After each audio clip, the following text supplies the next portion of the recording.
Good evening, Nigeria. Welcome to Updated Precious. Beautiful, beautiful Thursday.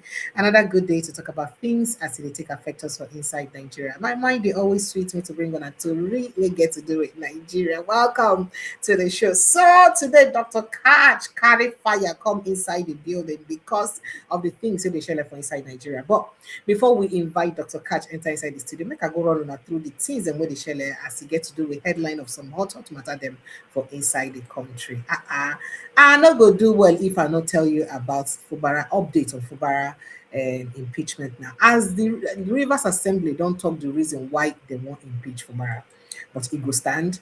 First of all, APC don't vex. It says sack Wike or face nationwide protest. APC leaders issue ultimatum on Tinubu. They say sack Wike or face nationwide protest. That is APC now. One protest against their own president. I don't understand it. APC wants to protest against APC president in all day possible. We'll go look into that matter. Sack Wike or face nationwide protest. APC leaders issue ultimatum to Tinubu. So Mike will go to other issues. Tragedy as Lukarawa terrorists kill civilians, cripple businesses by destroying trucks and motorcycles in Sokoto community. That one said day for grand. Peter Obi, now so by no don't mock Peter Obi over comment when he make on Super Eagles their bonuses. He say that Peter Obi. He don't this not like how many times say they call Peter Obi Peter Obi. Hell, by your nonoga Zukwani K.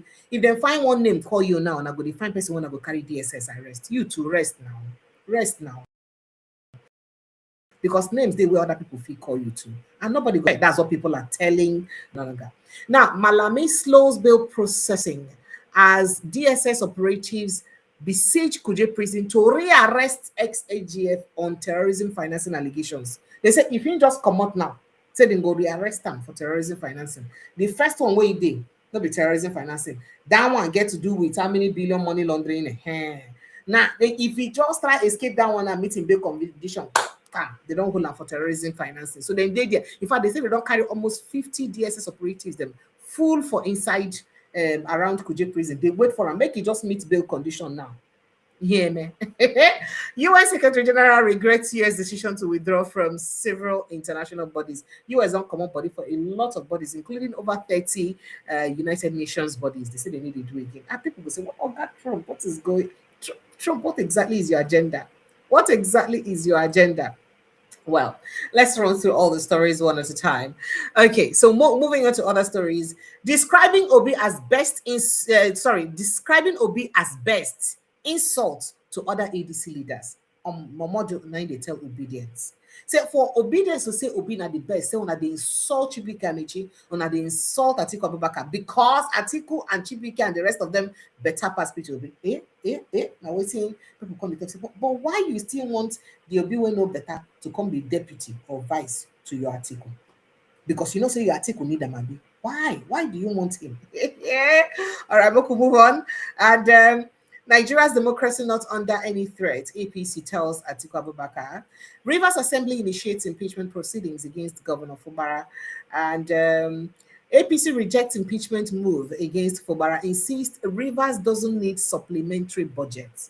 Say you no get as it take bill, not gonna leave River State, they no need supplementary budget. So at the end of the day, it's not confirmed that supplementary budget then be waiting to cause this new wave of wahala waiting for River State because of supplementary budget. Because if we go by this response, so it be say APC they give, now be say true na supplementary budgets. Now they cause the wahala.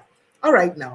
And then intervene now, APC groups to National Assembly condemns impeachment proceedings against Governor Fubara.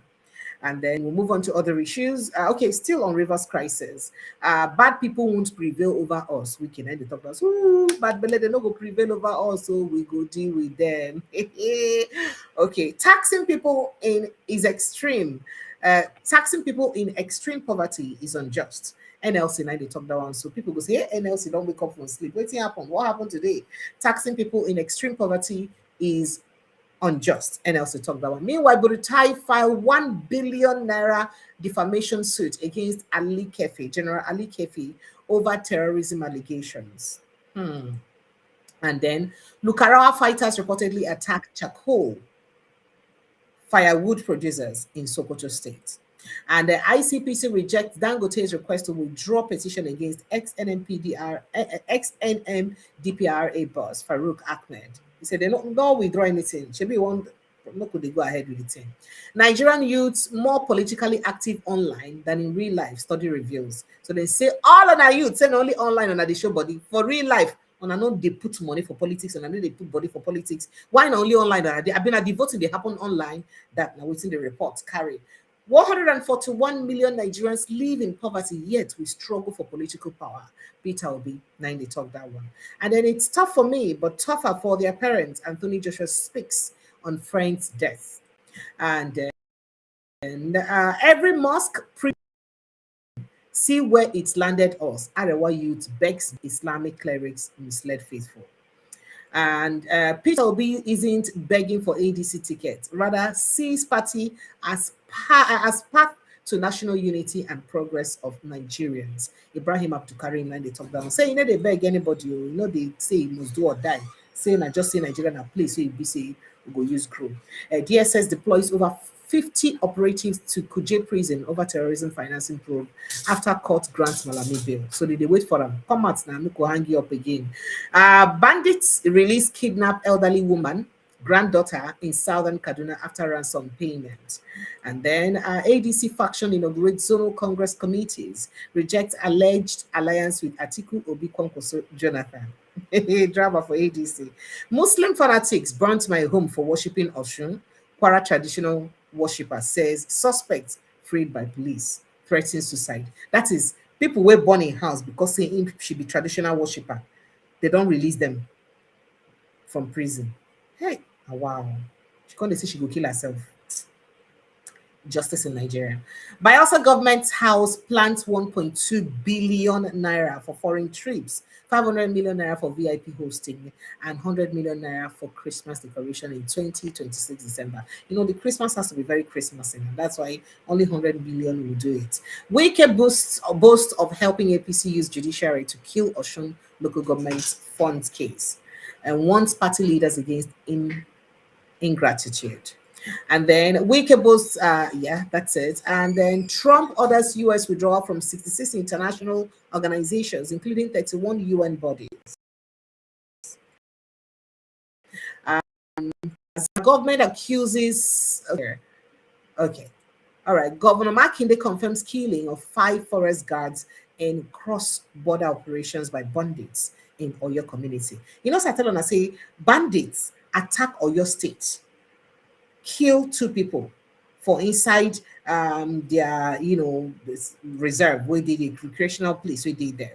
Now Nigeria to lead anti-terrorism air operations as US shifts to intelligence role after Christmas Day strikes. So it looks like US may not strike again. They will only provide intelligence for Nigerian government to do the job. I saw this one daylight. Malami denies any attempt to bribe or influence judge in ongoing 8.7 billion naira money laundering trial. Well, this and other matter, they're now going to look at this evening. Dr. Katch, I thought he joined us just now. He had joined us. I think his network booted him out again, but he would rejoin us very soon. Well, all of this and more matter, ABC will look at this evening, and it's always a pleasure to be with you guys to bring on a matter them with the share for inside the country. Thank you so much for joining us. And then let's begin to look at the cases or the matter them as they happen one by follow. We'll start with what it gets to do with River State and impeachment. So, we woke up this morning to say the River State House of Assembly done today, Thursday, and members of the House of Assembly don't initiate impeachment proceedings against Governor Siminalayi Fubara and in Deputy Ngozi Odu. In fact, they say the major reason why make them initiate this impeachment proceeding is say Fubara and in Deputy and him deputy fail to honor the agreement so ABC President Fubara give them. So at a plenary session presided over by Speaker Martin Zamehula, the majority leader of the House, Major Jack, formally read the notice detailing allegations of gross misconduct against Governor Fubara. Now, the notice, which was endorsed by 26 lawmakers, accused the governor of actions allegedly in violation of the Nigerian Constitution. Amehula announced that the notice will be served on the governor within the next 7 days. Now, during the same sitting, the Deputy Majority Leader, Linda Stewart, read the notice of allegations and gross misconduct leveled against Deputy Governor Ngozi Odu. So not be only the governor, now ABC they want impeach, including the deputy. However, APC don't reject the impeachment notice. Say they're not go agree, not get us agree, make it happen. Now, the APC said the attention of the leadership of the All Progressives Congress in Rivers State has been drawn to the latest unfortunate development coming up from the members of the Rivers State House of Assembly. Then call them unfortunate development. The same APC leadership will come out with PDP on top of rally with Wike raise hand. You could just wonder. Now, we concede that the legislature is an independent arm, import of governance, and the constitutional responsibilities of checks and balances are within their democratic purview. However, our position as at today on this matter is that we solely reject the result to an impeachment process against our governor and his deputy. It will be totally untenable for our party to keep quiet when strifes that occurred within the PDP are allowed to resurface in a great party. It is important to say to Rivers people that Nigerians, that since the latest threat of impeachment centers on the budget, may we remind ourselves that under the period of emergency rule, a budget was transmitted to the National Assembly, APC 90 talk this one, by the President and Commander-in-Chief of Nigeria in May 2025, which was approved by the Senate on 25th of June 2025, and subsequently by the House of Representatives on July 2025, for a total sum of 1.485 trillion. Now, interestingly, the budget is for 1 year and should run up till August 2026. And if the governor is comfortable with the composition of the said budget, he may elect not to present any supplementary budget. Besides, the Constitution allows for a 6-month spending window into the new fiscal year by a state governor. Now, we therefore strongly advise all members of the Rivers State House of Assembly, especially APC members, to resist pressures from outside the assembly chambers to destabilize the government of Rivers State, ably led by His Excellency, Sir Siminalayi Fubara. Know that our party will do everything possible to ensure that the government of Rivers State, which is an APC government, is not destabilized through fratricidal disagreements.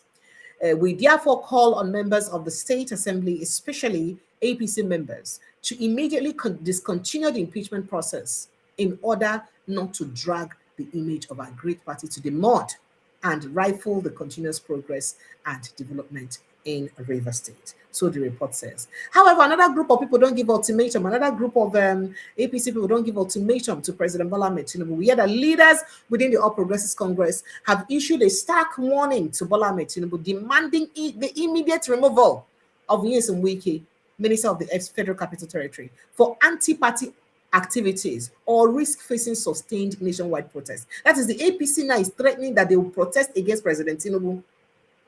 I don't know if you understand that. APC, they threaten to protest against President Bola Ahmed Tinubu if he be say, sack Nyesom Wike. Now, the call came from groups including the APC Leaders Forum and the Tinubu Shetima Solidarity Movement, who staged a peaceful rally in Abuja today, Wednesday, and later took their demonstrations to the party's national secretariat. In an open letter addressed to Tinubu through the APC national chairman, Professor Nantewe Goshuayi-Owatda, and signed by figures such as Chief Dr. Emeka Okoro, Dr. Adekunle Balogu, Alhaji Ibrahim Yusuf, and Malam Abdul Karim Isiaka. The coalition accused Wike of insubordination, repeated attacks on the party's national leadership, and actions that threaten national unity. Now, the grievances centered on remarks Wike allegedly made during a visit to Oyigbo local government area, my dear local government area, on the 5th of January, where he be say, in one Ajibola Bashiru, they say that kind of thing, this kind of person, no go dey our party at all. So with all of this brouhaha where they happen now, pressure dey on the neck of President Bola Ahmed Tinubu to sack Wike with immediate alacrity. Meanwhile, Wike, on the other hand, of course, the proceedings don't start. Well, we could look at Dr. Katch, don't you? Dr. Katch, good evening. Thank you so much for joining us. Oh, this network. Dr. Katch, are you there? Can you hear us, please? Good evening, Dr. Katch. Good evening, Dr. Katch. Okay, so since this network, Dr. Katch, can you hear us?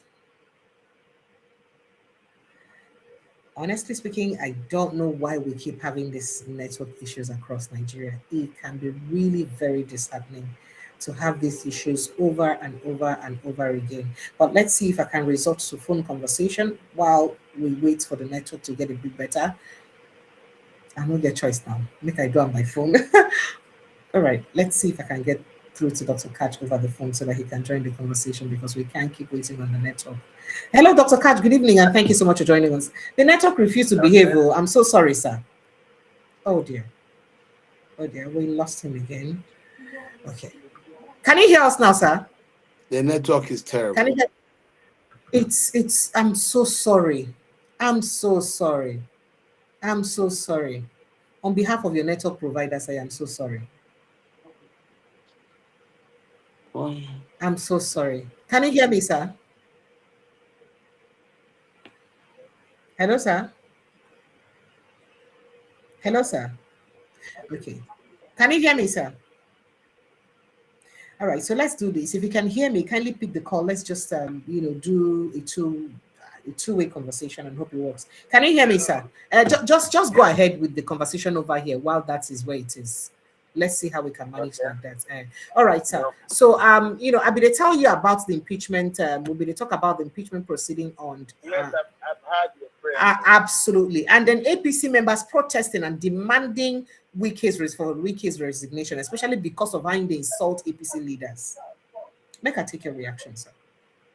Well, this particular problem is bound to come here.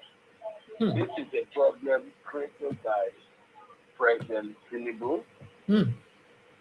President Tinubu gave Wike advantages that he shouldn't have. Historically, whenever a governor finishes in a state, he moves on. Since 1998, when we started this incipient democracy, no minister had ever been able to seize the state. Now, Lagos is a different issue. There was a tribal understanding by the Yorubas, and of course, you've seen what they have done to be able to keep Lagos with Tinubu as leader. But that's not the same as Rivers State. What Wike seeks to create in Rivers State is not sustainable. One, very simple. I'll tell you how easy it runs. As it stands now, the APC federal government is in control of INEC. Yes. They are also in control of the National Working Committee, where you have the National Organizing Secretary. It is the Organizing Secretary that will ultimately, on any day, send the people who will come and conduct party primaries in Rivers State. If the instruction from the APC, which I expect will be because all their leaders, their governors are on the same page on this issue.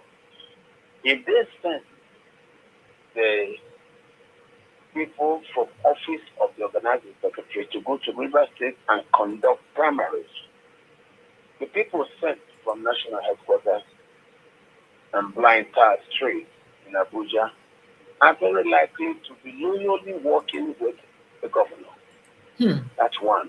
Two, as we understand about our command system, the INEC will also listen to what the ruling party says and will work with the governor.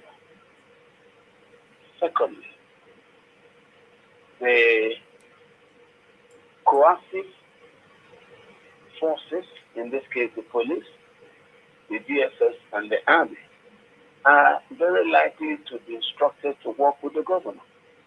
So this means the governor will very likely produce candidates.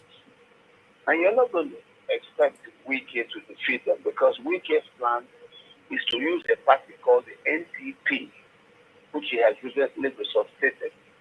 Eh? To use that MPP. Oh, so he too, he's dumping the same PDP too now. No, not the PDP, because the PDP's court cases will be in court.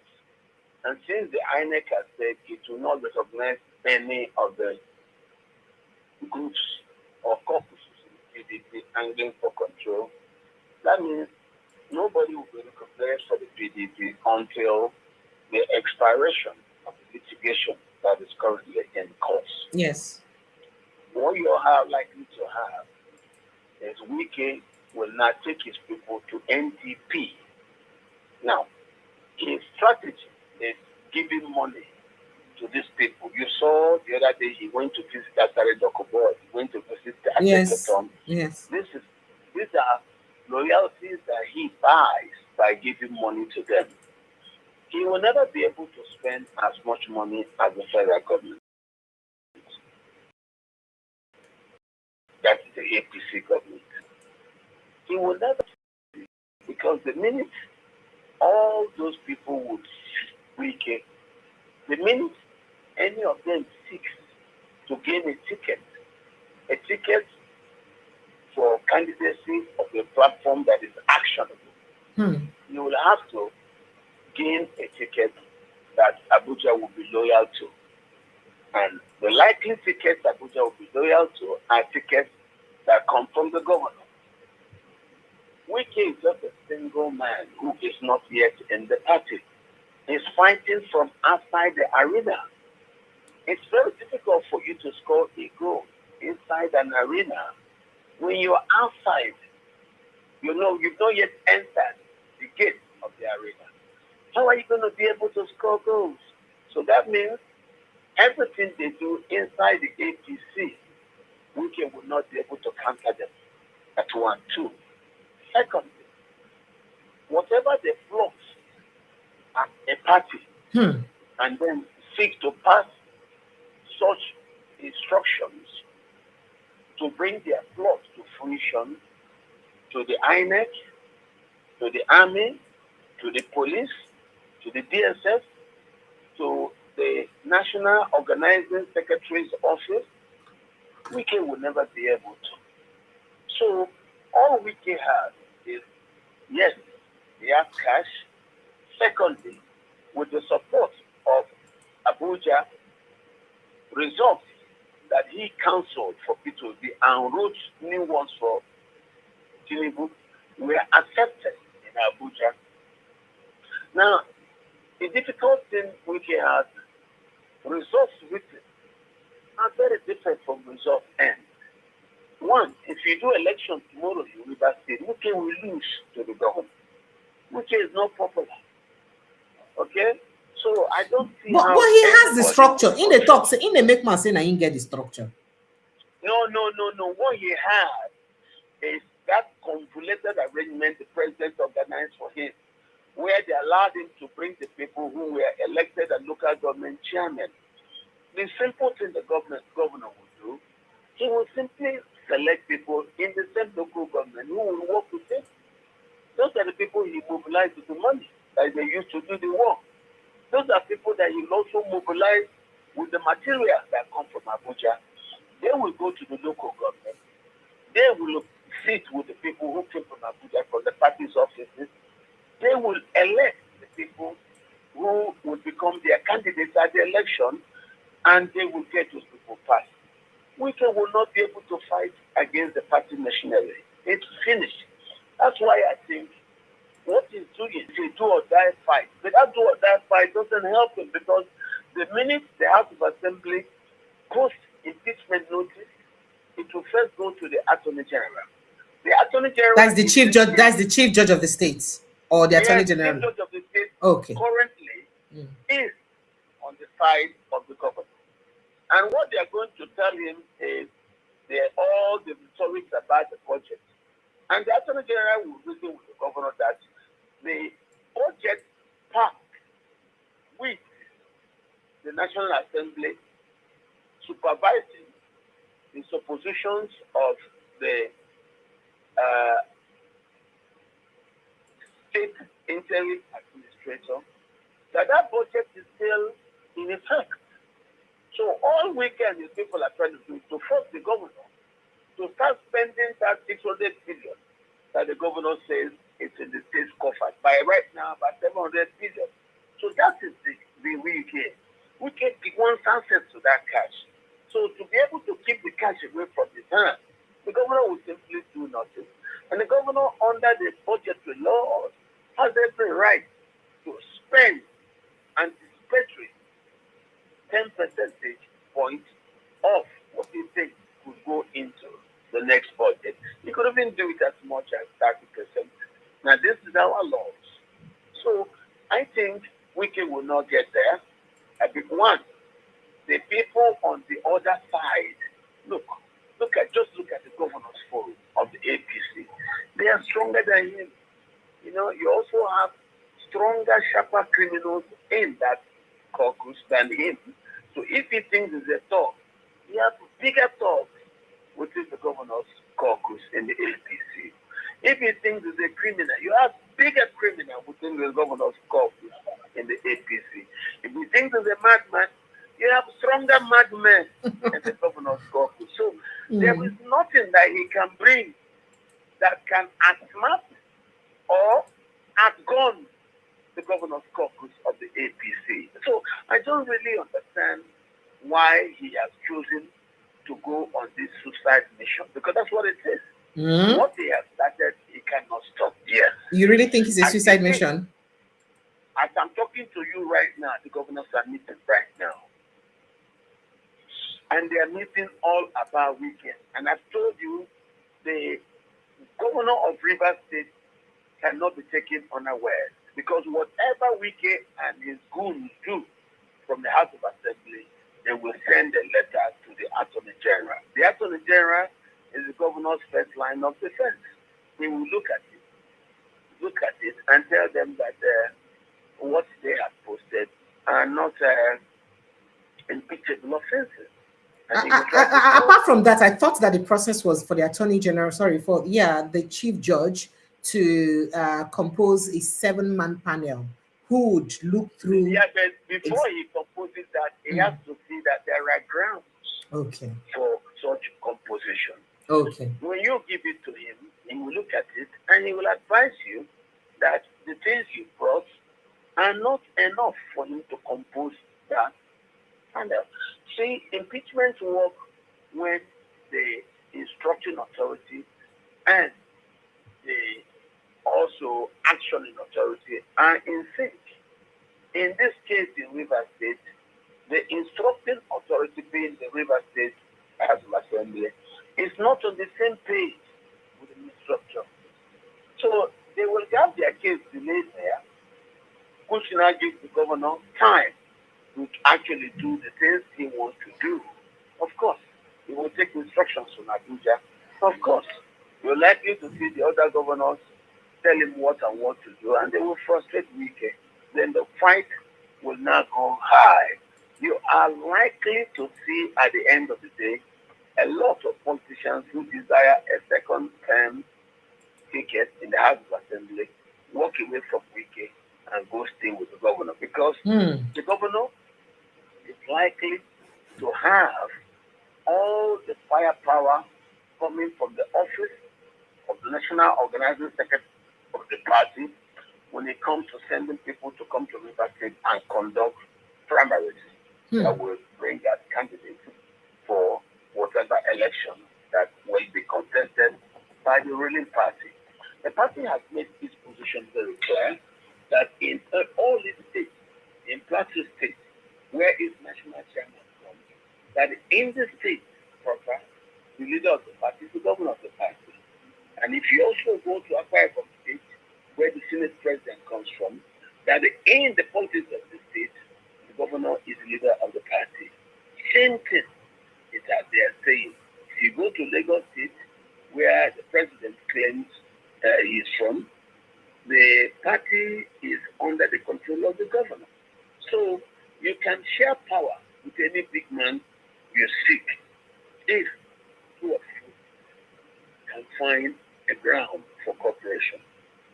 Powers can be forced on a governor because our system makes the governors as invisible as the politics allows them to be. So Wike has only started very quickly the processes for his burial politically. Yeah. The processes for his burial now don't start like this. You say?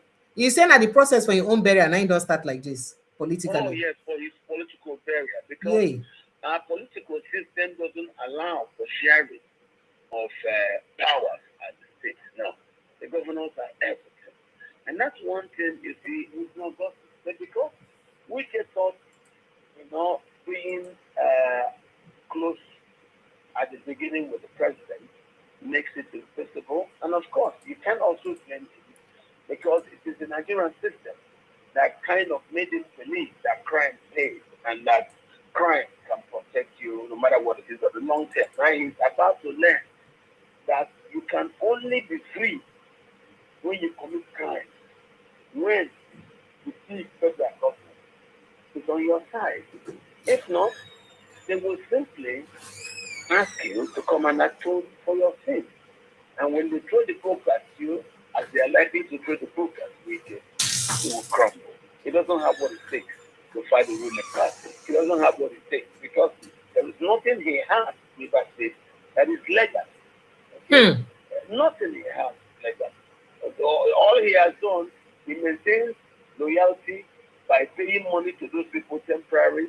He maintains loyalty by giving them the impression that the federal government, Abuja APC party is with him. But due to this crisis now, the people in Rivers State who are with him will understand that Abuja is not with him. And once he has been given advice to pick a fight open with the ruling party, the party will be forced to show that nobody can challenge its might and go free. I think they will simply use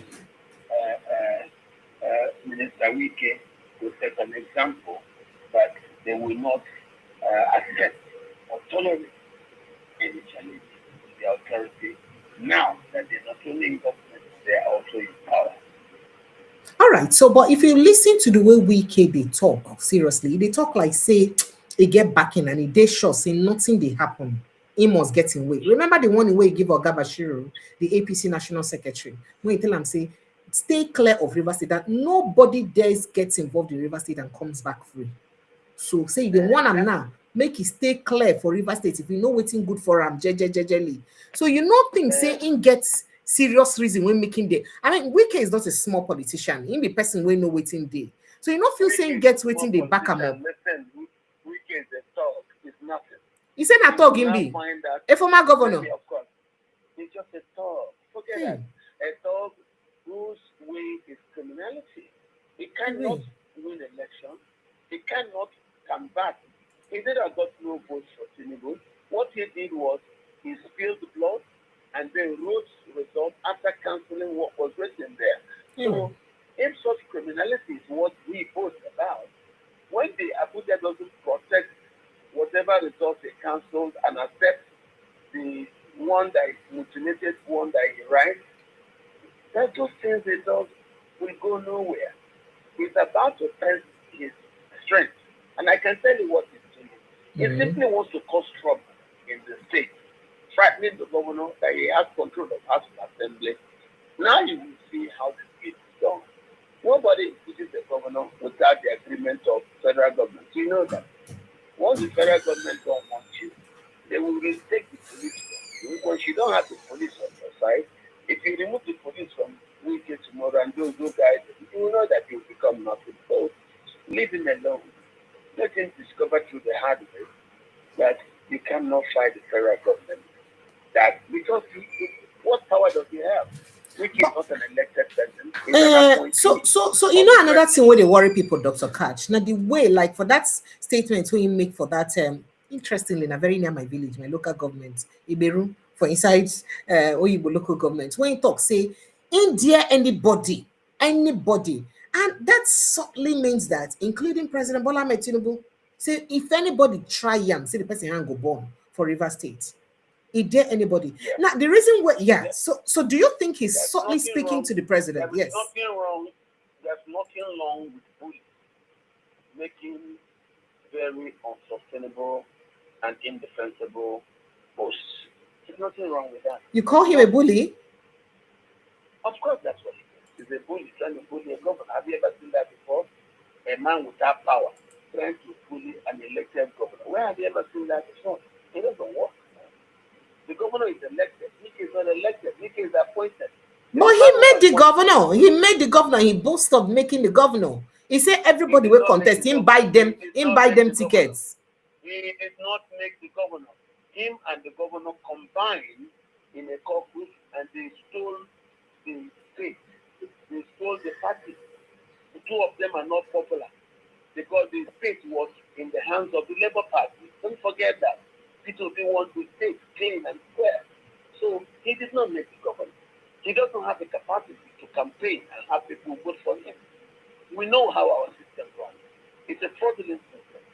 So whoever is the beneficiary of the fraudulent system, the day he wants to prove that it is killing Atiku, you simply remove those backings that the Abuja uses to allow him win the coercive forces controlled by the federal government, both the army, the police, the INEC. Once you take them away from him, you will see that he is naked. He has nothing. He has nothing. Just a thought. Making noise. Tell me, what will he do? Nothing. Nothing. So you can't blame Wike also because Wike became strong during the period of state capture. And it is that state capture achieved by a caucus that he seemed to be working with that now made him think he's invisible.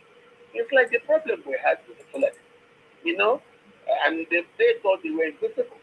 But the Minister for Defense gave an instruction that we are hereby as a country reversing the doctrine of do not engage. What happened?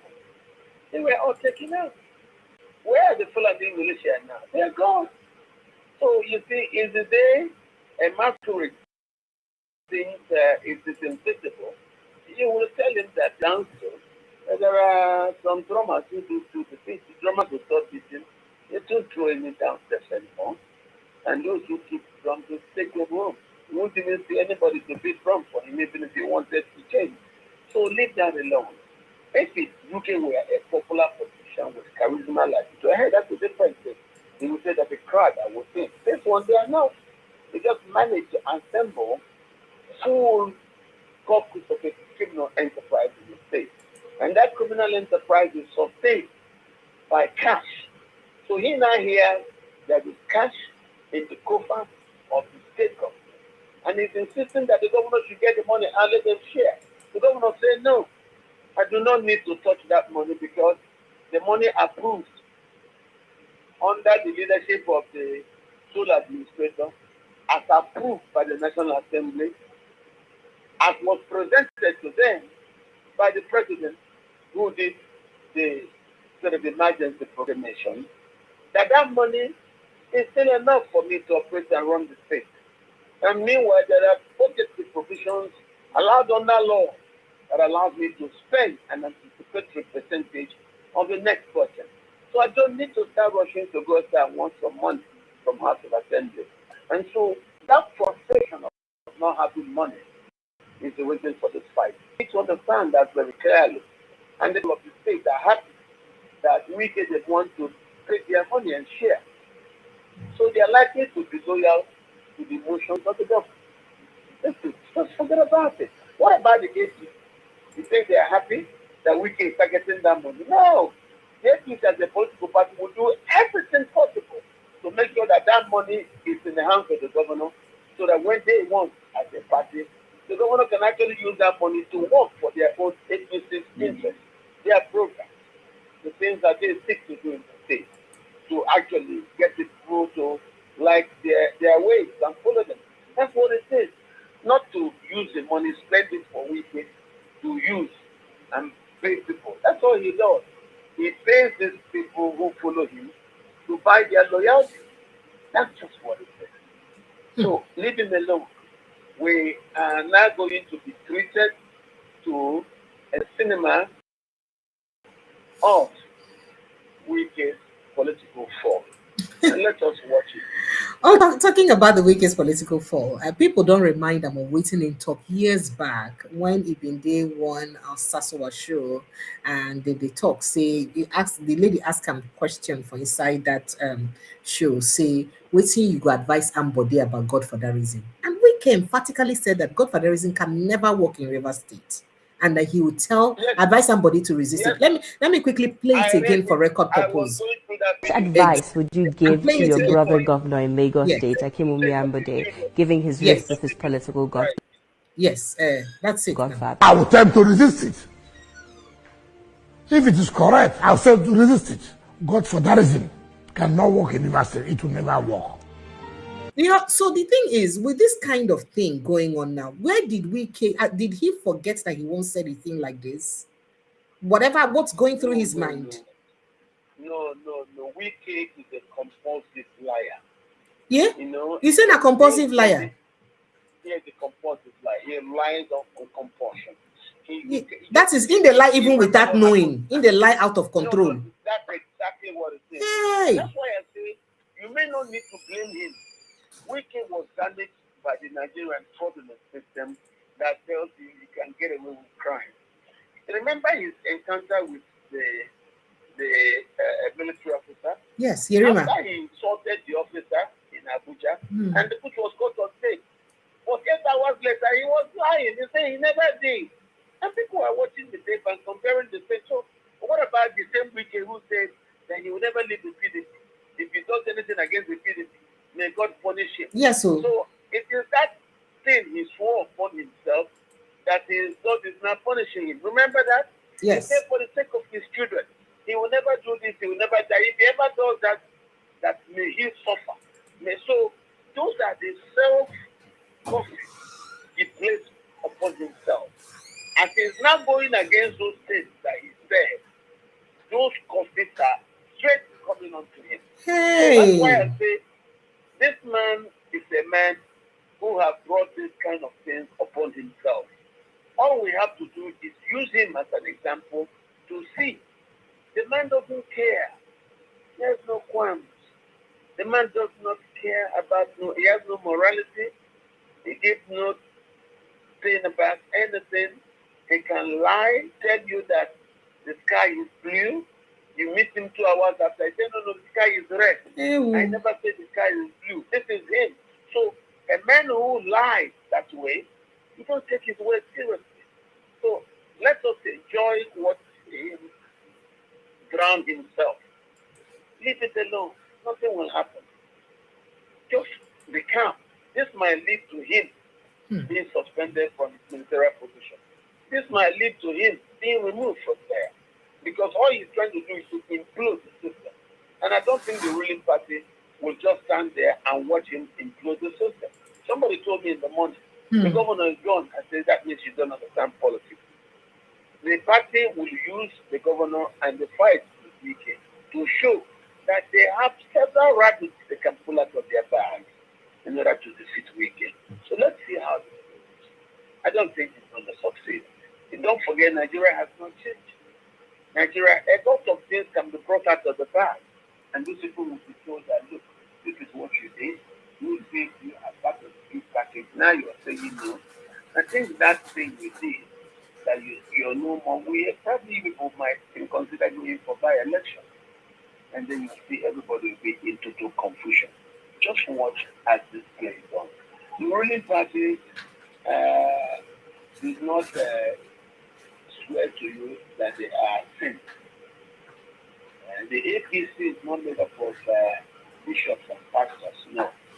They are regular, bad, crooked Nigerians, as the average Nigerian you meet on the street.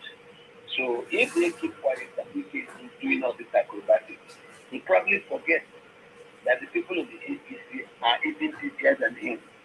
And they can show him that being bad doesn't have an address.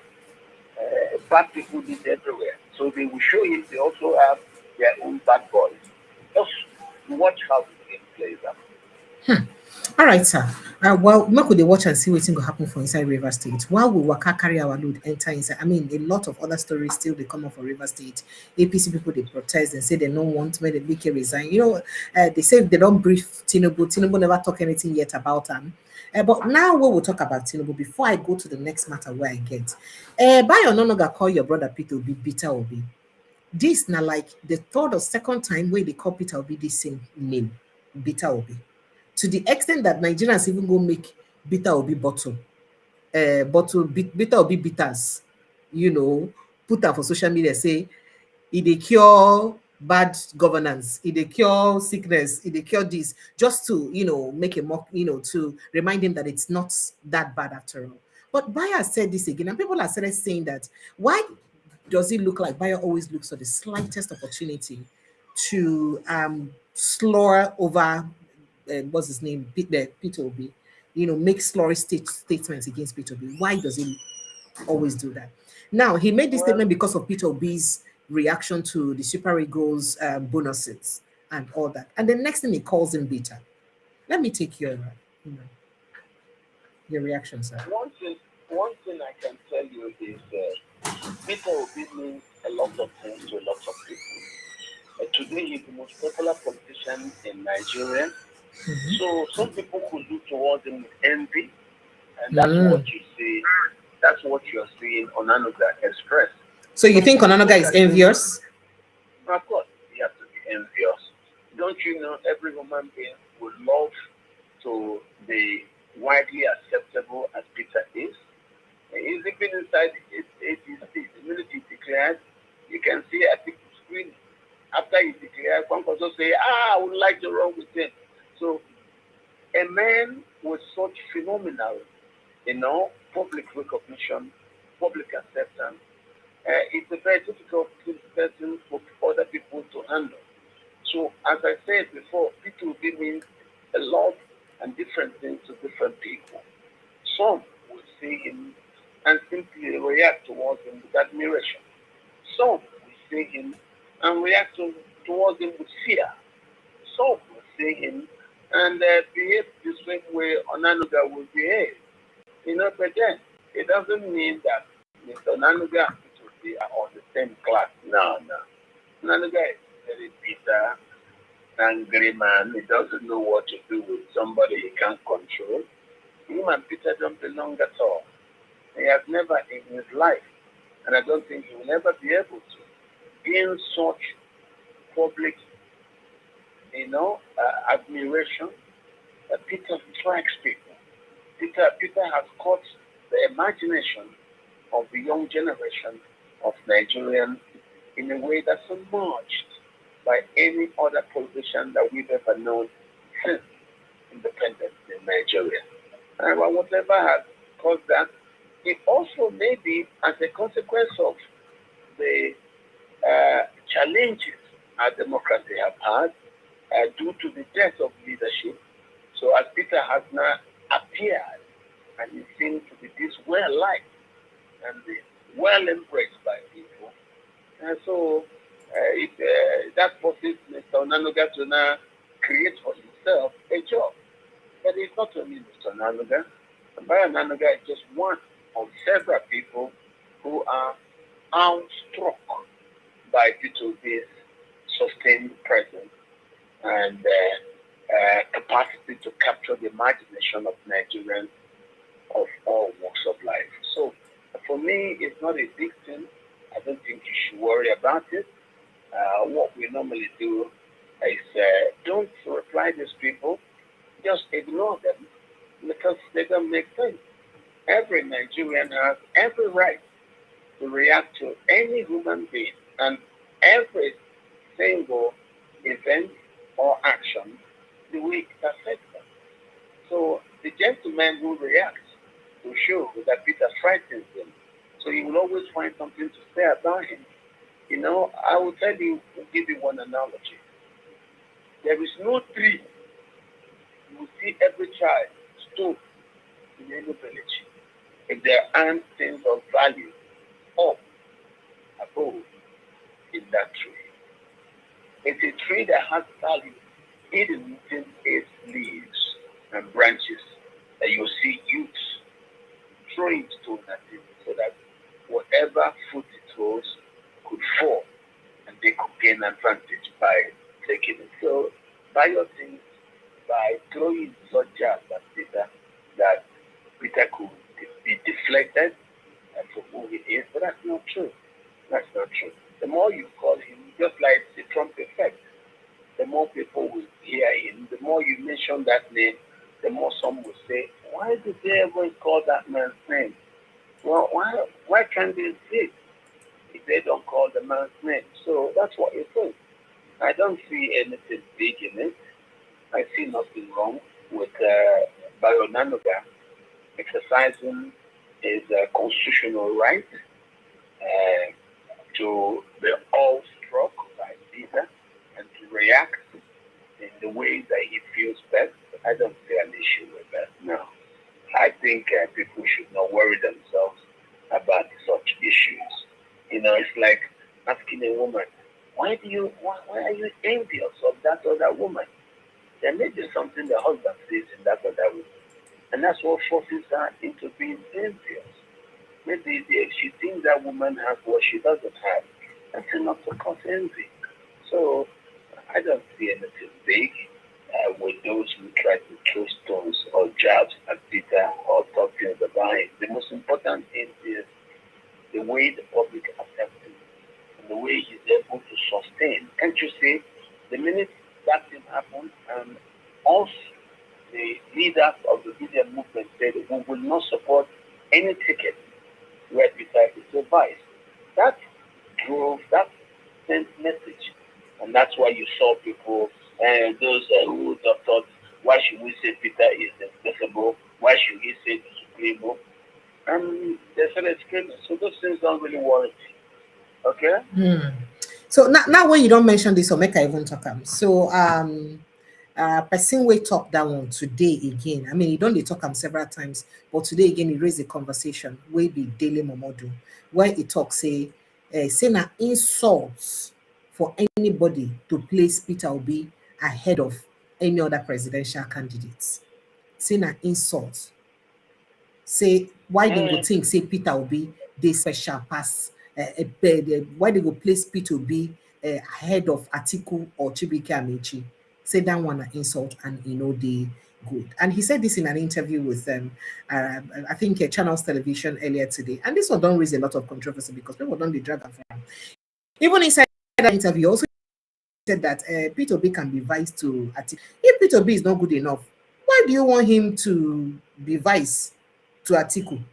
But you're saying that you know he's not. It's an insult to place him ahead of any other person. Before I finish the conversation, make I just play them small for you, make you hear excerpt of that interview and the way he used. So it was like he was rubbishing the character of Peter Obi, like he's not all what you people are saying he is. There are other people better than him. Take a listen. Doing so much, and it's a brain box for our party. So I don't know where people got the idea of the worst of us.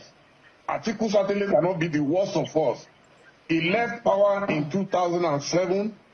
He has been building his businesses, and God has blessed his businesses. God has also blessed him with good health. And so I don't know who was being referred to as the worst of us. So that first was my alarm. The second one was Patutomi, my brother, okay, who said if Obi does not pick the ticket, he will withdraw his support. For me, I told him plainly, that cannot be a threat to a party. It's new. A fledgling political party. You cannot in advance. If you wanted automatic ticket, then you can run almost as a private, you understand, candidate, where if you're on your own, so nobody will challenge you, form your own. Okay. All right, sir. I don't know. Oh, dear. To come into coalition. Let's just let him finish. You cannot threaten the other potential candidates. We need the cooperation of everybody. That is why We call it a coalition. It's not a one-man thing. And Nigeria does not recognize independent candidacy. So Obi is a fantastic guy, phenomenal. But to now say he's the best of all of them, where you have the Atikus, where you have the Amaechis, I think it's an insult on the rest of them. And so I needed to sound this note of caution that please don't let us go this route. It's not going to augur well for our party. Right now, the APC, that's what we're waiting for, that there will be this Fuji out of commotion. And if we don't stop it now, that is what they are going to use against the fresh coalition. They are praying and fasting that we will be in disarray, we will be in total commotion, and we will never be able to agree on the ideals that brought about this coalition. But I am assuring you that thank God for the elders, because in the days of tribulations, you run to the elders of the house. And we have enough elders in ADC to help. Okay, so all right, make I stop am here. So I mean, earlier yesterday, him been don't talk, say make people be very careful and make the ADC act now, so that things don't go get out of hand before they will come bring the Wike syndrome. Some people wey sabi find trouble will come bring the Wike syndrome, come enter inside the ADC. Like there are people who spike trouble, and then the obedience quickly act, Assad responded to him that he's speaking about the obedience, that, and the only reason he's saying this is because people are saying that Peter Obi should be the presidential flag bearer rather than Atiku Abubakar, and that the only reason he's making all of this claim is because of Atiku Abubakar. I also have something more to tell you, because some people did for the opinion that, oh, this thing where they saying a ton of north, ton of south. Say after all, now the south now first break the rule with good luck Jonathan, by going beyond the speculated tenor for the South. That the South broke the rule, so it's okay for the North to also break the rule and still contest now, like they contested in 2013. So there's nothing in 2023 rather. There's nothing wrong with it. But let me take a reaction to Dele Momodu first of all, based on all these things we talk. First, I want to help. Dele Momodu is new to the political. He was a presidential, he was a presidential aspirant too, even though saying no in primaries. Okay, sir. He can be presidential aspirant of where the Dele Momodu pay to buy any form. That you just be saying your presidential thing, and they say come and pay to collect form. Did he pay money anywhere to buy form anywhere? No. And a newspaper publisher tells you I'm an aspirant. They say okay, an aspirant, come and buy form, and he ran away. He only just did that. One, Dele Momodu was never a member of the PDP when we zoned to the north. In a way to correct that problem of 2015, we zoned to the north in 2019. And when we zoned to the north in 2019, Atiku Abubakar emerged. I served as a member of the presidential campaign team. Dele Momodu was still at that time doing his official newspaper. He had never joined us. So it was now when, after 8 years of the North had passed, it was now time for the presidential pendulum to swing to the South. So Atiku and some Fulani stalwarts refused. It has been this problem. You see, just as you see the Americans came because Nigeria has the Fulani problem. And the same thing in the political space. The Fulani would not allow other Nigerians to gain inclusion in this issue. Atiku himself became a Nigerian in 1961, has enjoyed inclusion, and has risen to become a vice president. Allow other Nigerians to enjoy the same inclusion, Atiku would not agree. Instead, he will use dollarized primaries, buy whatever to be able to knock people out. He's a hired voice. He's not talking as a politician here. He said he's a hired voice. He is a hired voice, but to just come and say it. It's not part of us in the political space. It was never part of us when we zoned to the north in 2019. Dele Momodu was not a politician or a member of any political party. I said that, and I will say, I am an original. I have been with this journey from the beginning, and that was why after the 8 years of the presidency being in the north, we now said it has to go to the south. When the Northerners said no, that was how we now built the obedience movement, and the rest is history. When the PDP now told Atiku that they would like to zone to the north, that was when Atiku left to go form this ATC. But because he has so destroyed the PDP now is comatose and moribund. So we have gone into the ATC as the submitter announcement. We get the caveat that we will never support the ticket if the Northerners do not respect that convention that the North has had 8 years, and it is now the turn of the South. Momodu doesn't know what he's saying. That's why I tell you, he's just a hired voice who wants to just make all those articles, intended statements. He's not part of the political space. So I don't consider him as somebody I should even talk back to. Now, has he ever been in a campaign where we have done and won an election? Has Momodu ever been part of campaign? I worked in the Passenger campaign. We won election. I worked in the Good Luck campaign. We won election. I worked in the Yaradua campaign. We won election. Has Momodu ever been in a campaign that won an election? I was in the Peter Obi campaign. I served as special advisor, public affairs to Peter Obi. And what happened? We changed the country with the outcome and what we did. And of course, they are all now confessing to themselves. Peter Obi won with the change of figure. Forget about it. Where we are now, we've moved past yesterday, and we are now telling people the problem the Americans came to solve was because Nigeria has the Fulani problem. Let the Fulani leaders understand that it is not just the terrorism which they have combined to come and levy against Nigeria, which the U.S. intervention has now stopped. Let them also allow Nigerian politics to be free so that other people can participate in it. This is what I'm saying.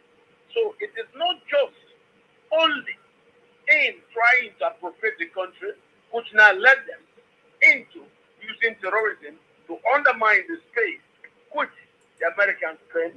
And you saw as the Americans came, it is against the Fulani. It is in Sokoto that they were doing that the targeted bombing came to and Kaduna. Look at the published paper by the U.S. government. It is against the Miyet Allah. It is against the Tabitha Kula group. It is against both the McBan and also the Miyet Allah Cultural Hall. Nigeria has a Fulani problem, both on the security side and also on the political side. So now the Americans have come in to tell us, yes, you have the Fulani problem. I think Fulani politicians like Atiku should understand that for us to be able to solve this Nigerian Fulani problem, people like him must understand. If the Fulani have ruled for 8 years, allow Nigerians from all the south and other places to also gain inclusion. And that's what we're saying. We're not begging, we're insisting. So such hired voices like Dele Momodu are insignificant. We have a very, very prime argument, and what we are saying is Nigeria should stop having a Fulani problem. We have been able now to get the Americans to arrest them and say levy the jihad against the country. We are also asking them to allow Nigerians to breathe in the political space. If the Fulani has ruled for 8 years with Buhari, allow other indigenous people to also have access to the political power. That's what we are saying. Understand that. Understand that. What the Fulani are playing to is all the fraudulent acrobatics that the military did because they control the military. Road decrees gave them all sorts of advantage, and those are the things that you see them playing to. We said, no, let us reset the country and bring back the equilibration that we used to have that allows balance between Christians and Muslims, between the North and the South. This is what the Fulani did.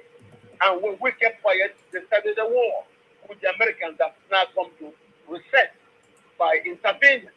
Nigeria, whether you like it or not, has a Fulani problem. But they're not a problem. The Fulani are not the North. The North is a diverse place that is incredibly secure. So that's what we're saying. In solving that Nigerian Fulani problem, we don't just solve it militarily, security-wise, we also need to solve it in the political space where it has gone to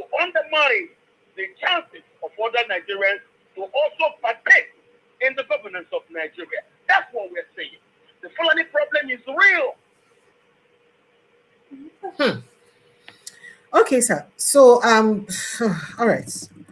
All right, I get a lot of things to talk, but I don't know where to start from for this matter. All right. Go anywhere. I'm with you. Go anywhere. Okay, listen. Okay. I mean, the issue of Dele Momodu thinking that Chibuike Amaechi and Atiku Abubakar are far better than Peter Obi and is an insult to their personality to want to compare or say Dele that. Momodu, a paid voice. Dele Momodu is not part of us in the political space. He's just a paid voice. He is only doing that because Atiku Abubakar paid him to speak for him. Yes. But Dele Momodu he may sue you for this, so he'll tell you that he's a man of his own. What's the evidence that Atiku paid him? But we know that now. That's all he does. He's working for Atiku Abubakar. What else does he do? He's not a free man. He's not a free man. He doesn't work for himself. He works for Atiku Abubakar. He's fed by Abubakar. And that's all he's doing. I am in the party. I was there when this thing happened. He's never been a part of the PDP. He's just a member of Atiku Abubakar's gang. That's what made him good. He's not a member of any political party. He's just an Atiku Abubakar boy. That's what he is. That's what he is.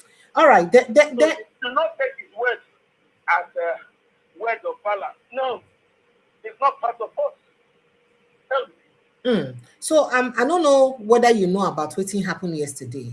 People don't begin drag INEC like a pass my neighbor generator. Because INEC released a statement yesterday telling Abure, saying in 10 or don't expire. Say, in fact, they quoted the Supreme Court, that the Supreme Court judgment stated unequivocally that his tenure had expired.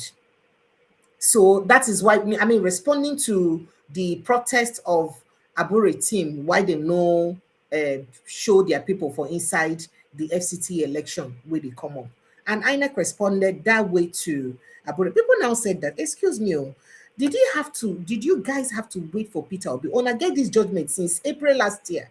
Ona wait till Peter Obi leave the party before Ona go remind Abure saying 10 of expire. Where were you as the what did they call him? Election umpire? Since when on never tell Abure since why Peter Obi still did the party say, look, your tenure don't expire. Why they not tell them since? Why did they have to wait? That's what people were saying. Why did they have to wait till Peter Obi left the party for them to say that? Some people are already saying that it's obvious that INEC is already biased. But is that enough to call INEC biased and to say that bias already, even before the election, the general election? INEC is biased because currently the country, the state is captured. And that's why I told you that everybody reacts to Peter Obi in the way they see. INEC reacts to Peter Obi by not granting the Supreme Court's ruling as something it can work with until when Peter Obi had now moved away from Labour Party. Then it now came to say, Abure, your something is expired, you don't exist.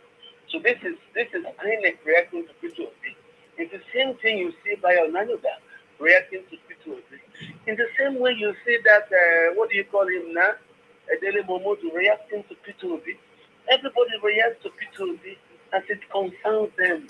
And that's why I tell you, Peter Obi is just a lucky man that he's on the lips and on the touch of all these people who have interests about Nigeria's politics.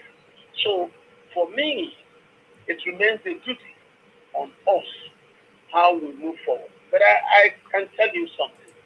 What I told you months ago, which I restated last week, I will not support any platform if Peter Obi is not the presidential candidate.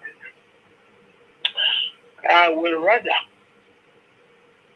insist that the presidency stays in the South for 8 years. Peter Obi, if they have gone to talk to him, which angered people like me, Rotimi, and the rest of us, put pressure on him, come inside, we'll do this.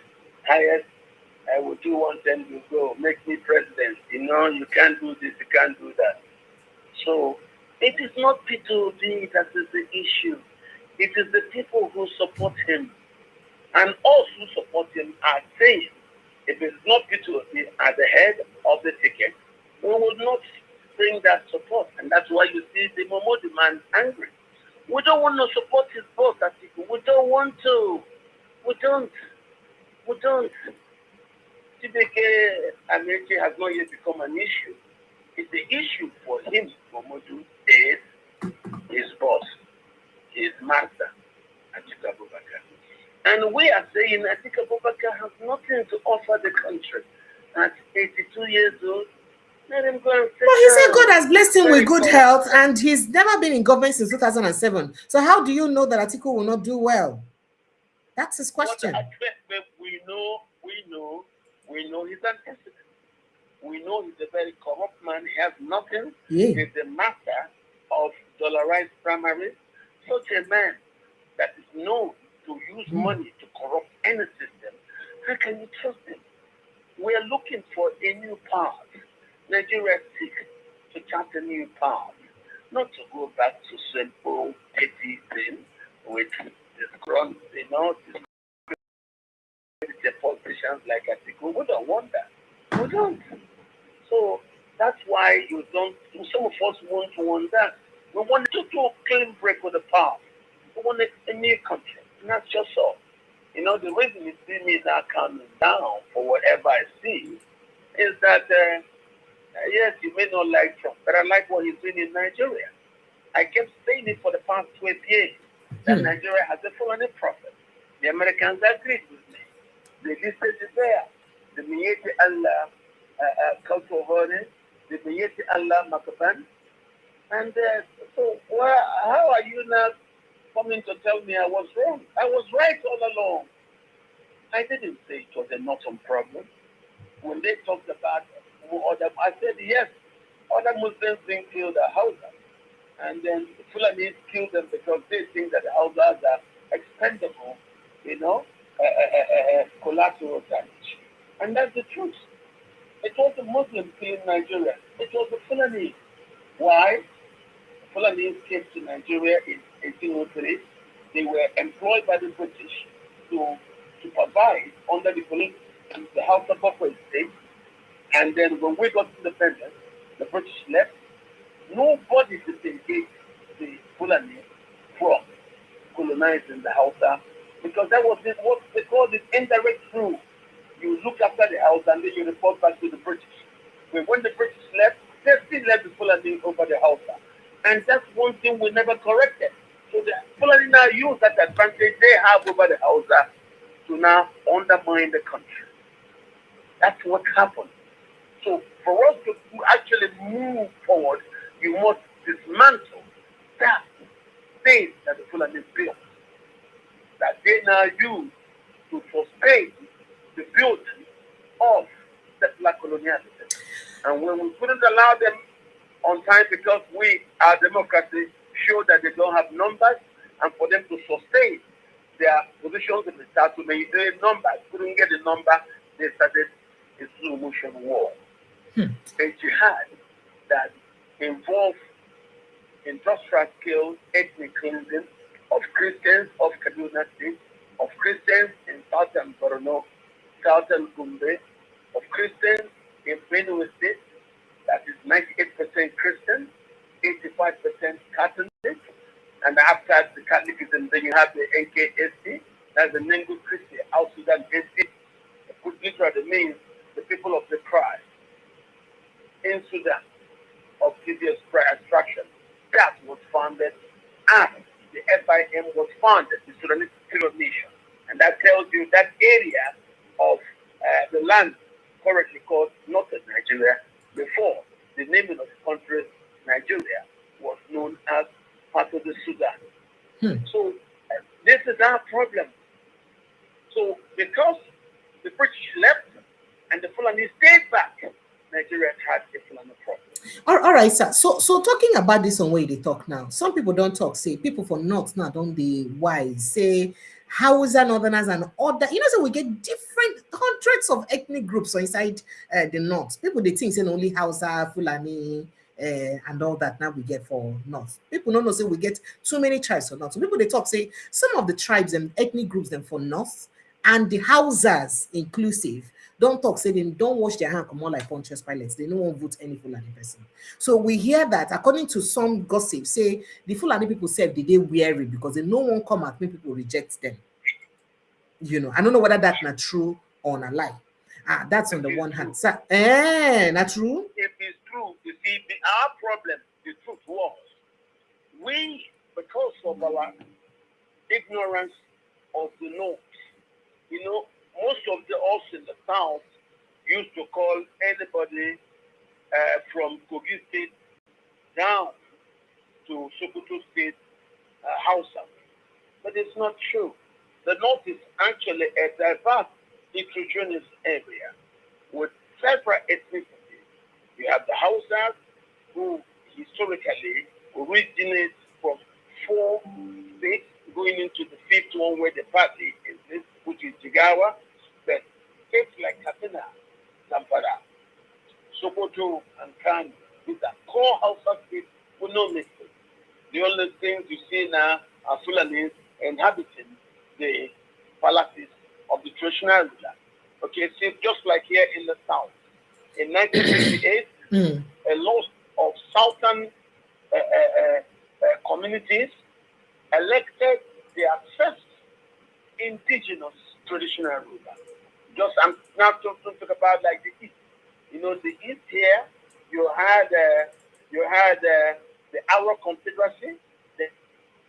I knew this was going to happen. Sincere apologies. I'll have to call Dr. Katch back. So that's because I'm calling on direct call. And usually for some of these Nigerian lines, once you hit 1 hour of call, it cuts and expects you to call back again. So let me do that very quickly so he will land his thought and then we'll move to other conversations. All right. So that was Dr. Katch. We've been breaking down conversations around the impeachment of the River State Governor Siminalayi Fubara, and of course what's going on with the ADC and APC. Hello, sir. Sorry, now the usual 1 hour thing. It got to 1 hour and they cut off the line, so I thought to call you. Okay, I understand. I understand. All right, okay, sir. So we start another hour. Yes, we start another hour. You were saying something. Let me let you drop your thoughts before I ask further questions. Some places like here, like if you look at north, southern Nigeria, from the Igbo area, you had what was called the Aro Confederacy. The Aros traded with the Portuguese.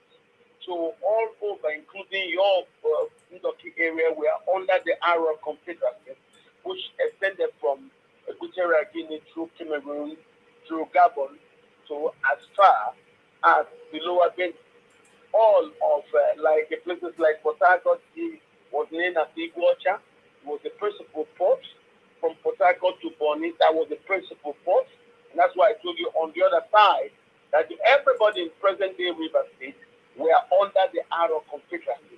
The only people who were not under the Aro Confederacy were the Okodi. Okodi came from Bakongo. Bakongo today is an old kingdom that's been split now in between Gabon, Angola, and you can now talk about the two Congos, the Congo Democratic Republic and the Congo Kinshasa, whatever you call them. So that's what old Bakongo was. And you get slaves from Bakongo, you ship them through body. But after the Emancipation Proclamation, the Ogoni were brought to where they are right now, and they stayed there, and that's how you see the Ogoni are the only people who are distinct in the whole of River State. As for the Calabari, that was key Calabari. They were coming from old Calabar, and this is what you call Calabari today. It is the new Calabar, okay? And then, of course, Ikwede are Igbo, as you can see, and who is this? From the Che to, but including Ndoki, of course, Ndoki in the Che, in Obi, the same as Ndoki in Afam, the same as Ndoki in Owakem, the same as Ndoki in Azumini. And that's what it is. Of course, we were very promising. Even when Jaja was setting up Opopo, you know the man called Jaja, the original name was Joa. And ask before you kill Joa told it. Then I converted to Jaja. His real community is a place called Udroha in Amibu, today's Wangele local government of Imo. His mother, as I told you, comes from also in the same Amibu. He was sold into slavery by slave catchers for Kukwere, also in Imo State. And he now took people to go found where you now call Popopo, after the dispute that they had in Bonny with other ruling houses. The only other people who came to join him are the Nkoro people. The Nkoro people speak Ifaki. And the Nkoro people came to join him from the BBO side. Because you see, under the Arab Confederacy, after the Igbo, we are the BBO. And that's why you saw even leading up to the Civil War, after Odumegwu Ojukwu was Philippine. So the Igbo and the BBO, who happen to be their closest cousins in Nigeria, have historically been together. They were together in the Arab Confederacy. They are together today. The British name for Igbo River, which is the principal Akwa Ibom River, for Igbo River, you follow it is Kwasi Igbo River, like Igbo River, even in where Igbo, I know people, Igbo, I know people, Igbo, and stuff like that. All right, sir. All right, sir. So very quickly, we are all one. We are all same people. Never mind the intention of the British to try to divide us, or the Fulani to try to divide us. We are all the same people. That's why you see, despite Wike's attempt to deny his heritage, his senior brother, Senator Mbata, is today the President General of Ohanense. So what I'm trying to tell you is Nigeria's best days are still ahead of us. So whatever happens from now on, due to the Fulani crisis, I don't know. But I want Nigerians to be strengthened. The worst comes to the worst, we could have a peaceful partition into 4 different areas, either for administrative purposes through a restructuring, or for peaceful, still your own arrangement. You stay there, I stay there. So I think we could have 4 independent nations out of present day Nigeria. And I don't think if we do that, all of them will survive. The worst is the far north can link up to Niger and link up to Chad. I think that way too, they'll become very, very important into a place that they could be acceptable. All right, sir. So I don't really see a Okay. problem. All right. So still talking about 2027 election, in a very dramatic turn yesterday, Dati Baba Ahmed, Peter Obi's running mate, declared for presidency under Labour Party, insists he's not leaving Labour Party. In fact, he even took a swipe on Peter Obi, saying, first of all, that he's a man of his own, meaning say, may nobody talk, say, MBP to be person, or MBP to be deputy, or MBP to be boy, so to say. He's a man of his own and he has the right. In fact, that he even contested for presidency before Peter Obi, which is very correct. And then he now called people who are decamping from the Labour Party as political travelers and all that. Then he had this extensive interview. If you would oblige me to play just an excerpt of it with you, because he had an interview yesterday with Trust TV, where he broke down the conversation around what he thinks and the fact that, well, him and Peter Obi still maintain a very good relationship, but in spite of that he still feels that there is need that he has the right to contest. He even mentioned it. He also did mention that thing I said, that the North has the right to contest. After all, the South were the first to break the deal of the non-constitutional voting zoning structure that we have, or zoning agreement that we have. Now, a lot of people, they talk, say, what till they go on? That's it is serious. People are saying he betrayed Peter Obi, but people are saying that there is nothing wrong with that exactly. But let me see if I can let you listen to that interview so that. Okay. All ambitions that it is you must realize that. So I think that he has every right to also say his claim. At the presidency, I don't see anything wrong with that. All right, sir. I don't think that's done anything out of order. All right, sir. I commend him for having the courage to declare. It's not everybody who says that they will travel to London end up buying a ticket to go to London. So there is nothing wrong with him declaring. He may just be the same kind of declarations that Dele Momodu does. He will declare, and at the end of the day, he's not able to even purchase the form. That is why I am telling you to listen to the interview. Please take a listen to this interview. Just an excerpt of it he had.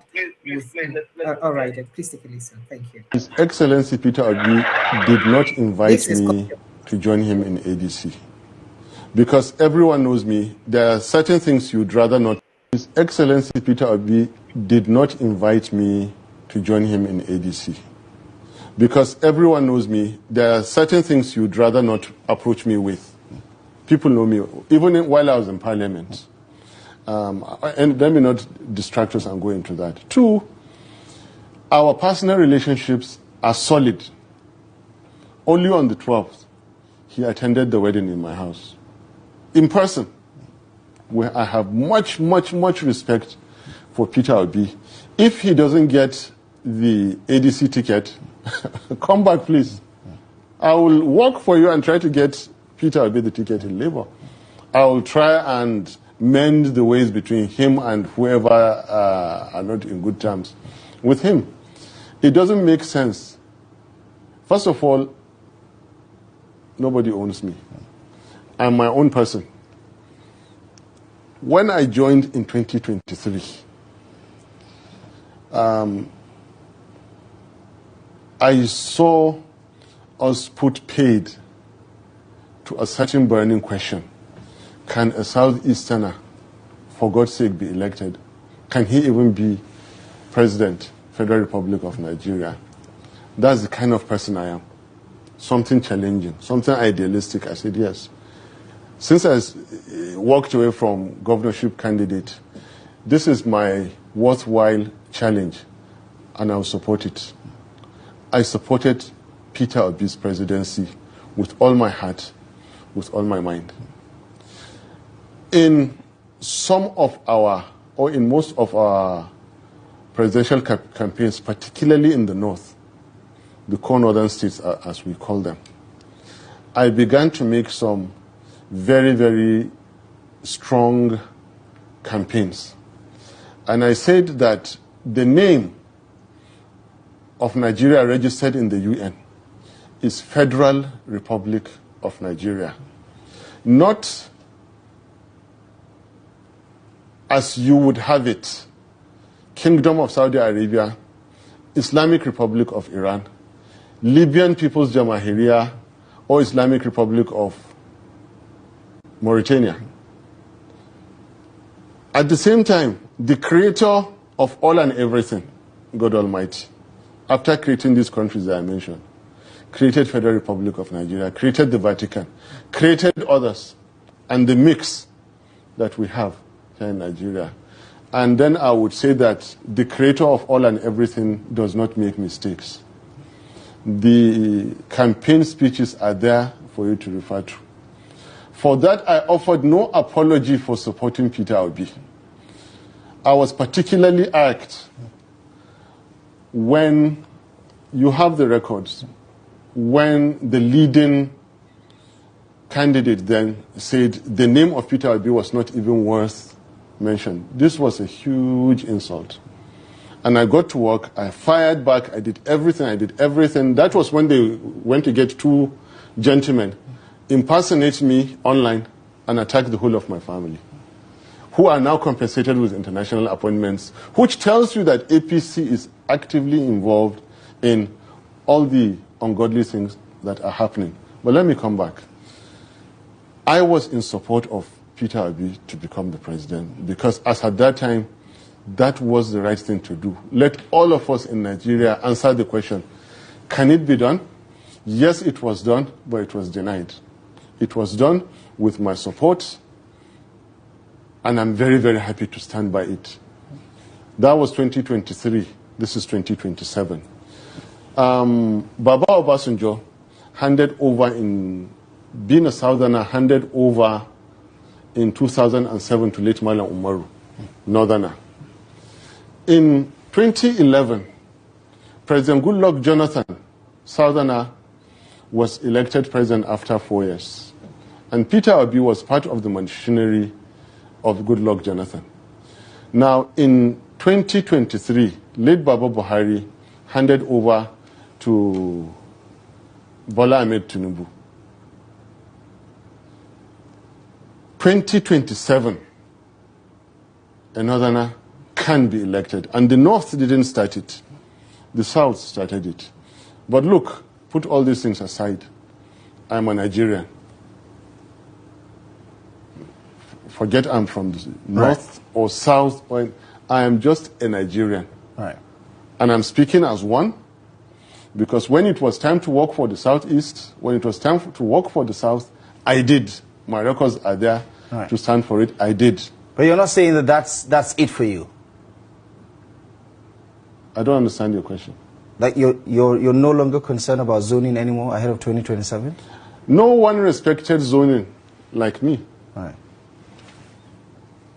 So unless if you want me to go back and read everything for you. I just wanted to be clear on that. So talk to me about those who have raised the concern that you staying back in Labour Party, the risk to reward ratio is not looking great for you. How can you survive isolated? It looks like you're swimming against the tide.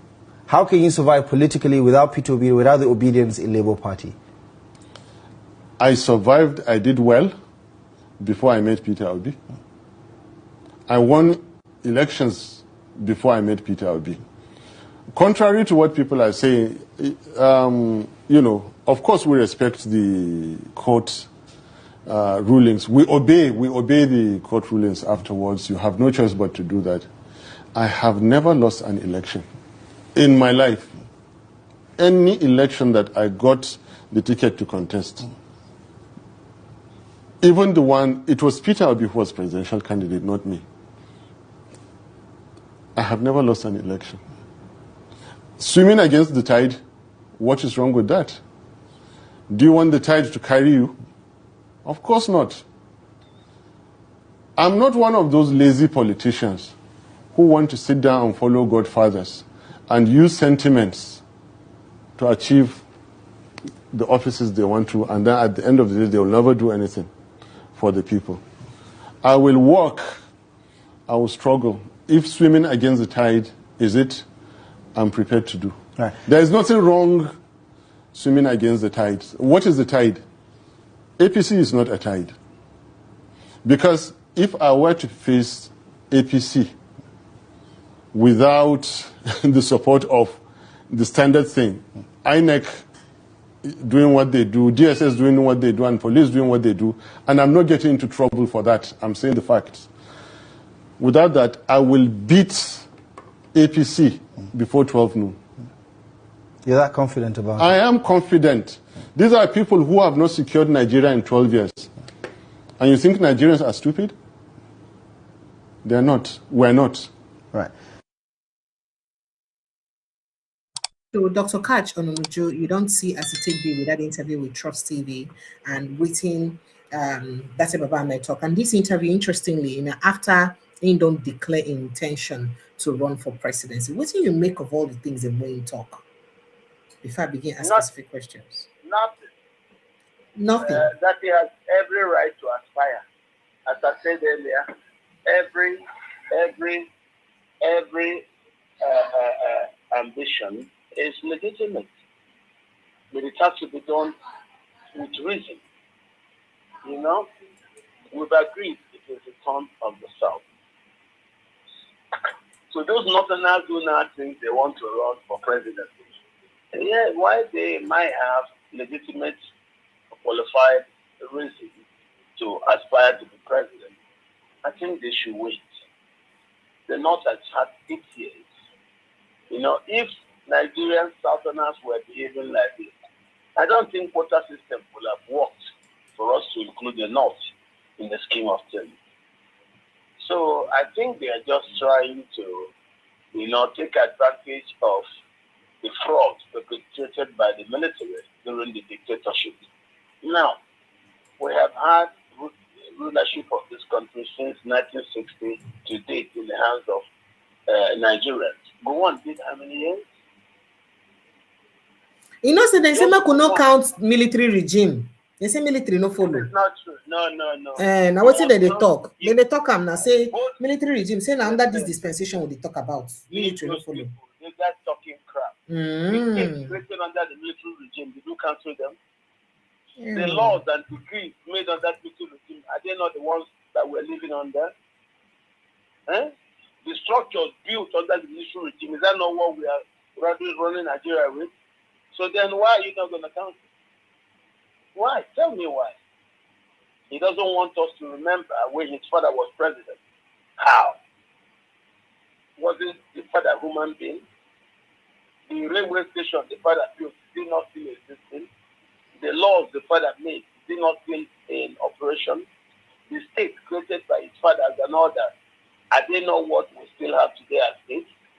So if you tell us to discount those years, let us start afresh. Council the decrees they made, council the states they did.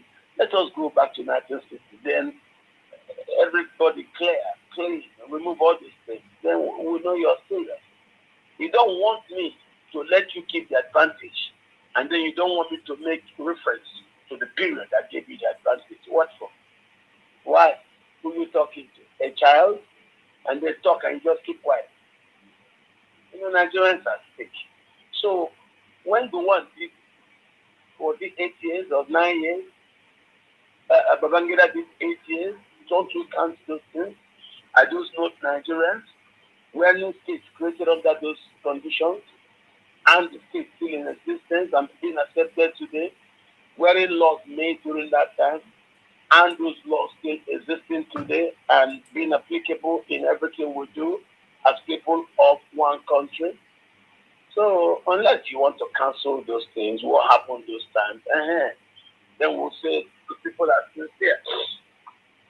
You want us not to count that period, but you want to keep the advantages from that period. If you tell them, let's cancel advantage, but they'll tell you, no, don't touch it. I want to keep everything that the president have done. Yes, you tell us not to count it. Who are you talking to? Is they the one going to tell me how to think? No. It's a narrative war. They say their own, we say our own. And right now is the time for us to explain. And that's why you saw, as we're placing the narrative, I kept telling the country, Nigeria has a felony problem. Others were busy lying about farmers' headers crisis. When the Americans came here with over 1 decade of intelligence gathering on what was going on, what did they say? They said I was right. Nigeria had a felony problem. They wrote a law. They listed Niezi Allah Makban that will always come on television to deceive Nigerians that this is just farmers' headers crisis. Whereas they were doing heavy war, slow motion war against the rest of the country. A war that made them to now employ industrial scale ethnic cleansing, and that's why you saw millions of Nigerians living in concentration camps, whereas the jihadis are now occupying their farms. I'm going to say how Nigeria will solve that issue. All right, sir. So I don't take the such thing, please. Okay, sir. We've had it, the North have ruled for far more years than the South. The South have not even tried. And look at the Southern years. Poison. The Southern and win election, you annul. Buhari won election, it was annulled. Peter Obi won election, it was Buhari, annulled. Abiola won election, it was annulled. Peter Obi won election, it was annulled. So when are we going to have peace? And then you will tell me, don't count. Don't count what? We live peacefully in line with our diversity? No. You start jihad. You kill the Christians. Because if they don't convert to Islam, they must all die. And you tell me that's a normal country? Because these are the advantages that were created for you by the military dictatorship. And you start tell us, don't count those years that these advantages were created that you're now using to murder the Christians. Come on. Who are you talking to? All right, sir. All right, sir. So talking about this one where you talk about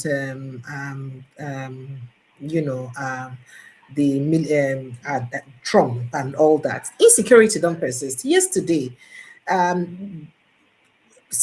bandits or terrorists, as you call them, attack somewhere for inside Oyo State. Today again, in fact, Sheyi Makinde, they tell us today, and I say forest guard them died because of attacks. Still, in fact, he called it a cross-border operation by bandits in Oyo State.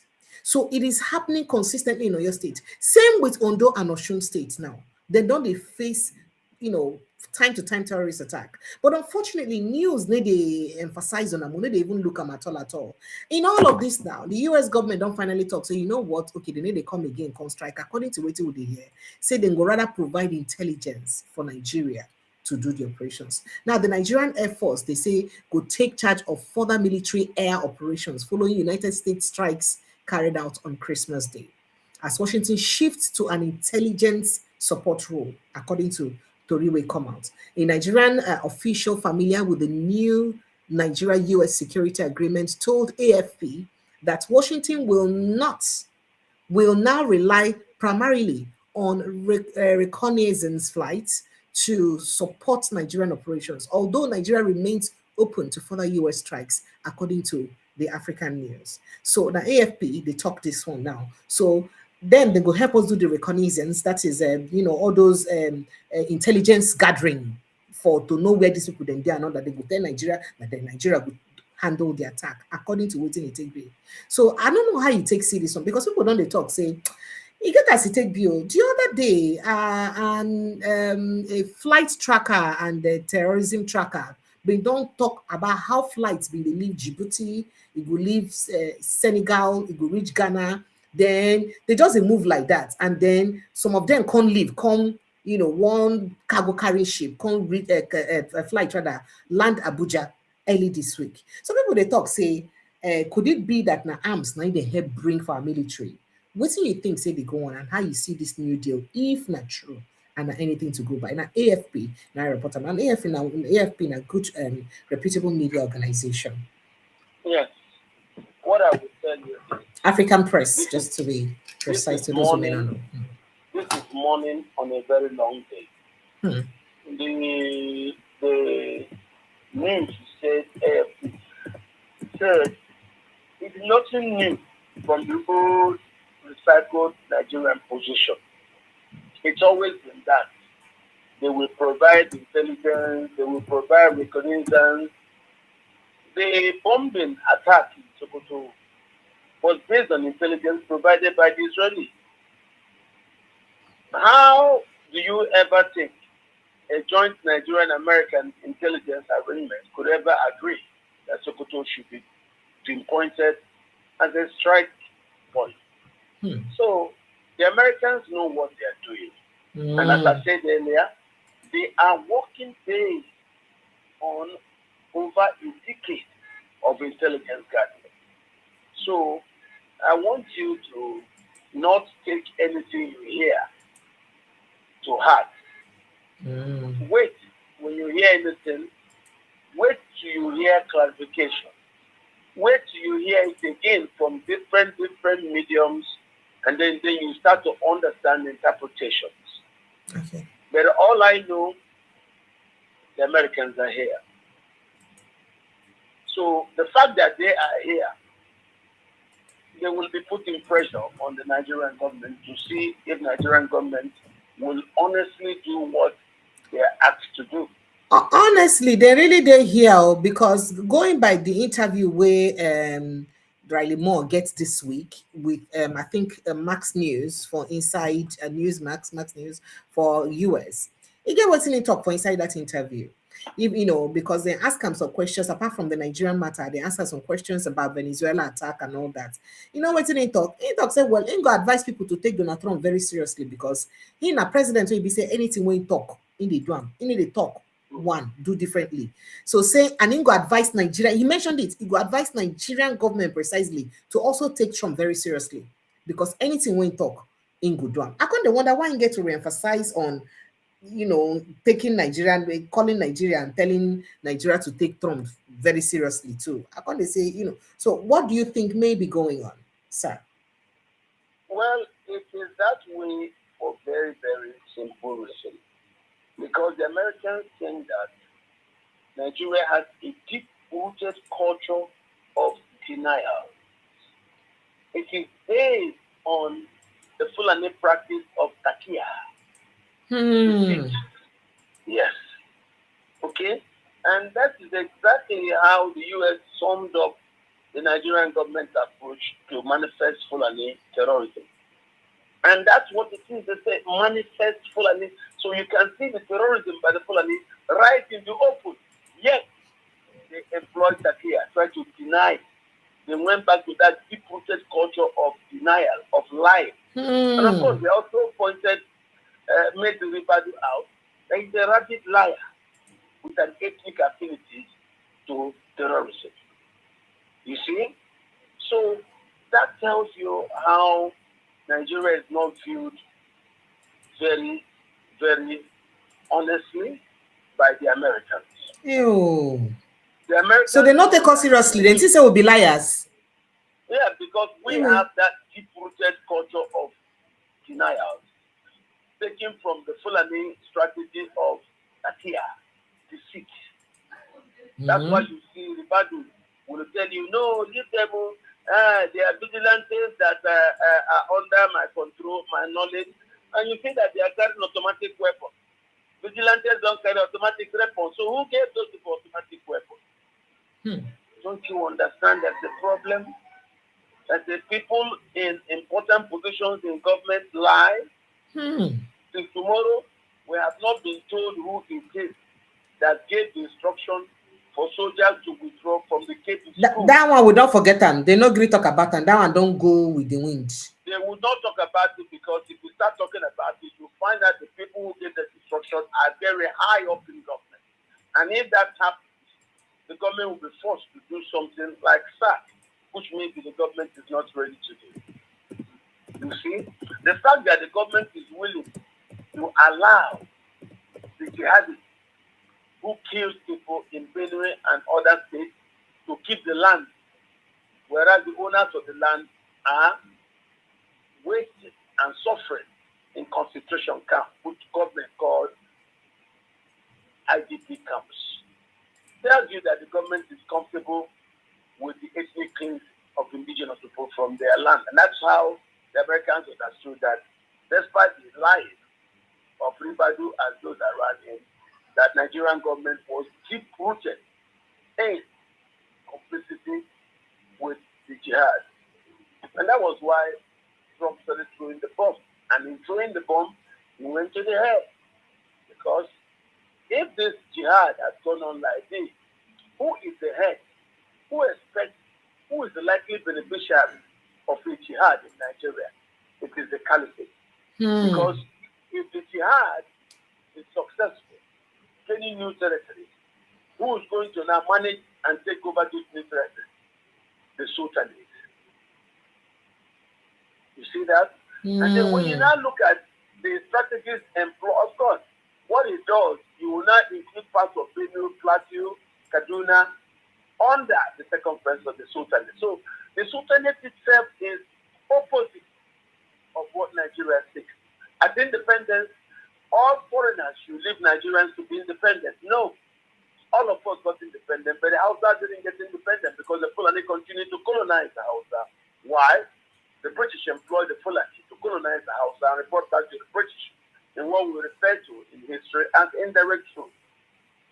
At independence, the British left, leaving the Fulani still colonizing the Hausa. And that's why today you will not see a Hausa man as emir anywhere in Hausa land. And the Fulani now use that to try to expand from Hausa land into places like Aho land, into other lands, now expanding into Birom land, expanding also into civil land, but with violence.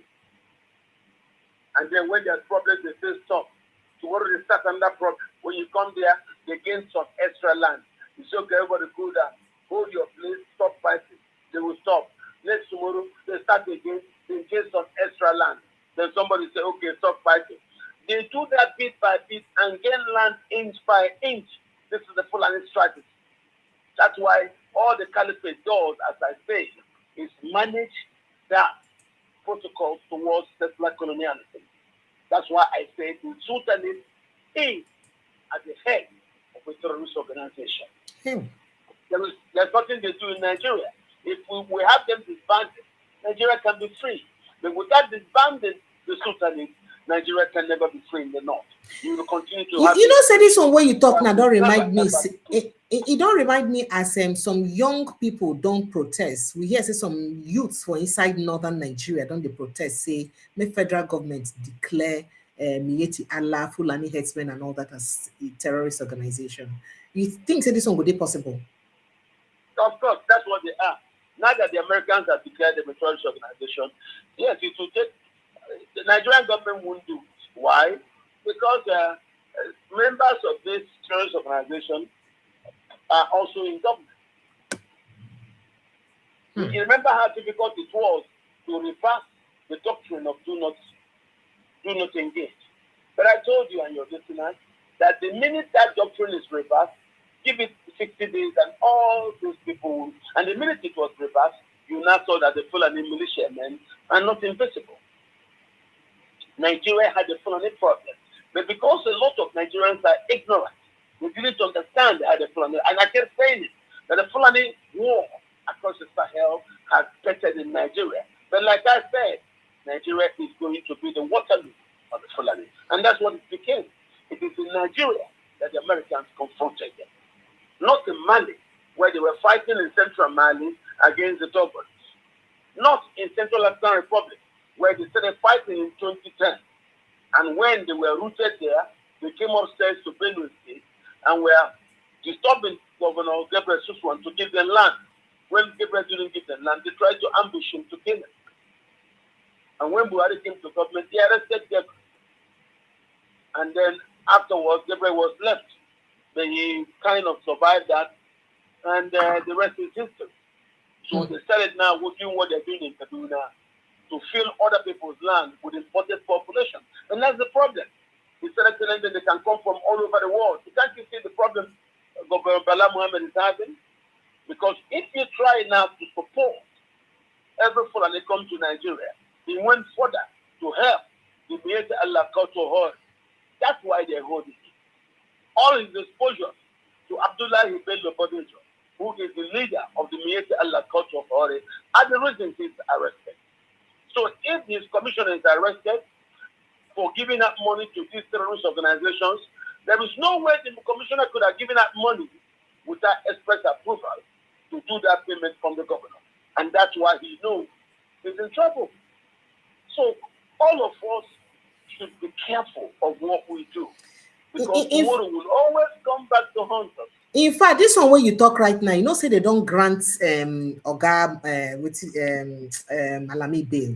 And then we hear say they don't position 50 DSS officers for Kuje prison. They wait for them to effect in bail condition. So as in just effect them, they go, you know, say they charge them for money laundering. Now they say they won't charge them for terrorism financing. Once in effect in bail condition, say that what did they wait to do for them right now?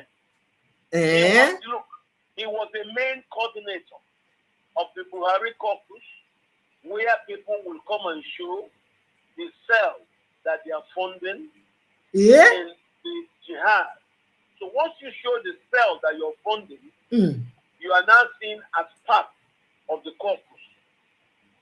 Oga Malami, so, an attorney general. Well, you call him an attorney general. Look at the list of the terrorism funders. They were all people in government. Look at the list of terrorism funders. They were all people from the north. But Oga Burutai don't sue General Ali Kefi for 1 billion naira for defamation. I can tell you one thing. Burutai is the first Nigerian that should be arrested for that funding terrorism. You know why? Why, sir? Burutai is Babur. It's Bura from Borno State. It's not Fulani. Okay. But it was Burutai as chief of army staff that Buhari told to look the other way when the Fulani militias were killing people. It was Burutai. It was Burutai. It was under Burutai that the do not engage doctrine got into. And remember, they left him to be there for a very long time. Yes, he was. Why the Fulani jihad raged. So how can he tell you that he was not part of it? It's not true. Burutai is Babur for Southern Borno. Yes, because he thought that his oath should not be to the Constitution of Nigeria. He thought his oath should be to his politicians who served at the time the Chief of Army Staff as Commander-in-Chief. And I kept emphasizing on television that the oath an officer swears is to the Constitution of Nigeria, not to who the big politician that he thinks is serving is. Of course.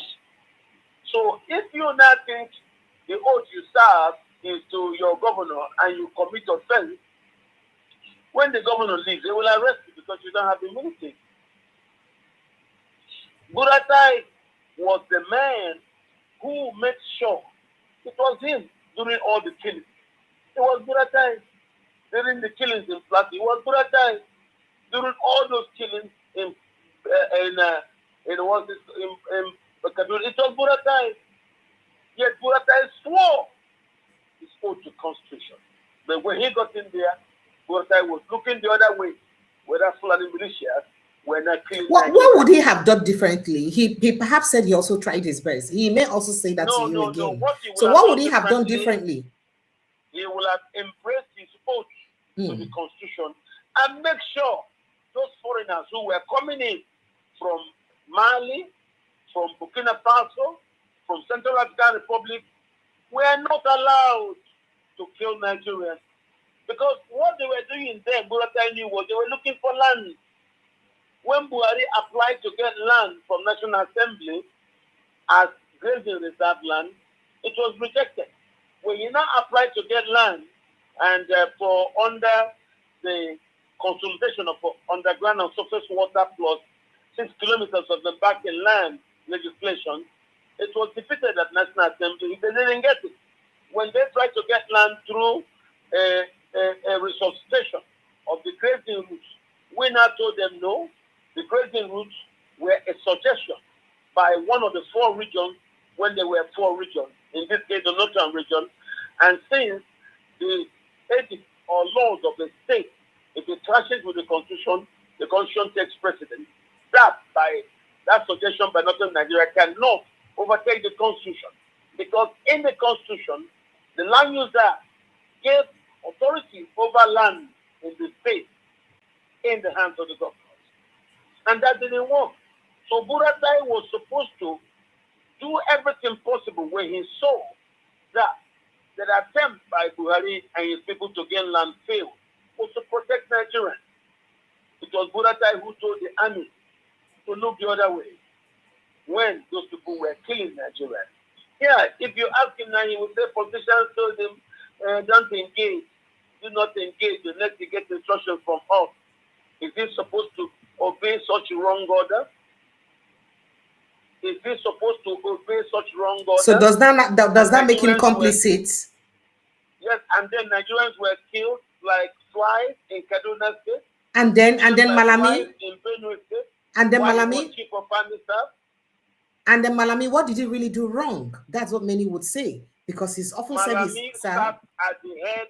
Malami was at the head. He was supervisory guardian of a lot of the evil that was perpetrated under the Buhari presidency. You will see very soon as they start.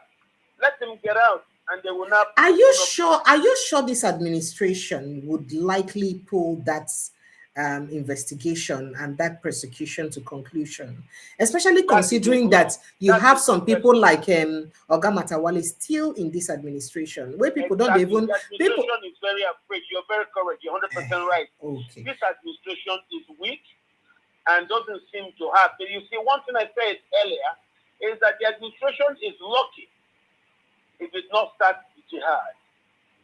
Yes, and I said it was Buhari who started the jihad and ethnic cleansing as a strategy to gain land when he didn't get those lands. My own problem with this administration is, what did he do? It cannot say he didn't get security briefings that come to the head of state every morning. What did he do with security briefings?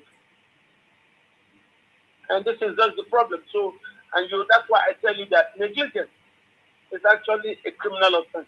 And in fact, as I talk to you, people from Malami place, they even protest, saying they use the NSA office, they oppress political opponents, opposition party, they harass them for inside Zamfara state. And you know, say the governor now from PDP in opposition, that one never still decamp. And people say, why would they talk say the NSA office no they effective to combat the terrorism we get? Why can't they use the office of the NSA? They used to do this kind of thing, you know, with the mood of the nation. So now waiting make they ask that question whether you think say living this kind of high-handedness, government would be willing to prosecute this matter to the end, considering the relationship too in terms of ethnicity between people like Matewale, Borutai, Malame, and then and NSA Nuhu Ribadu. Well, you see, it is the appointee that makes the office. It's not the office that makes the man. Mm-hmm. You know, when you put somebody who knows what he's doing into an office, that office will gain strong presence due to the person's performance. It's not the office.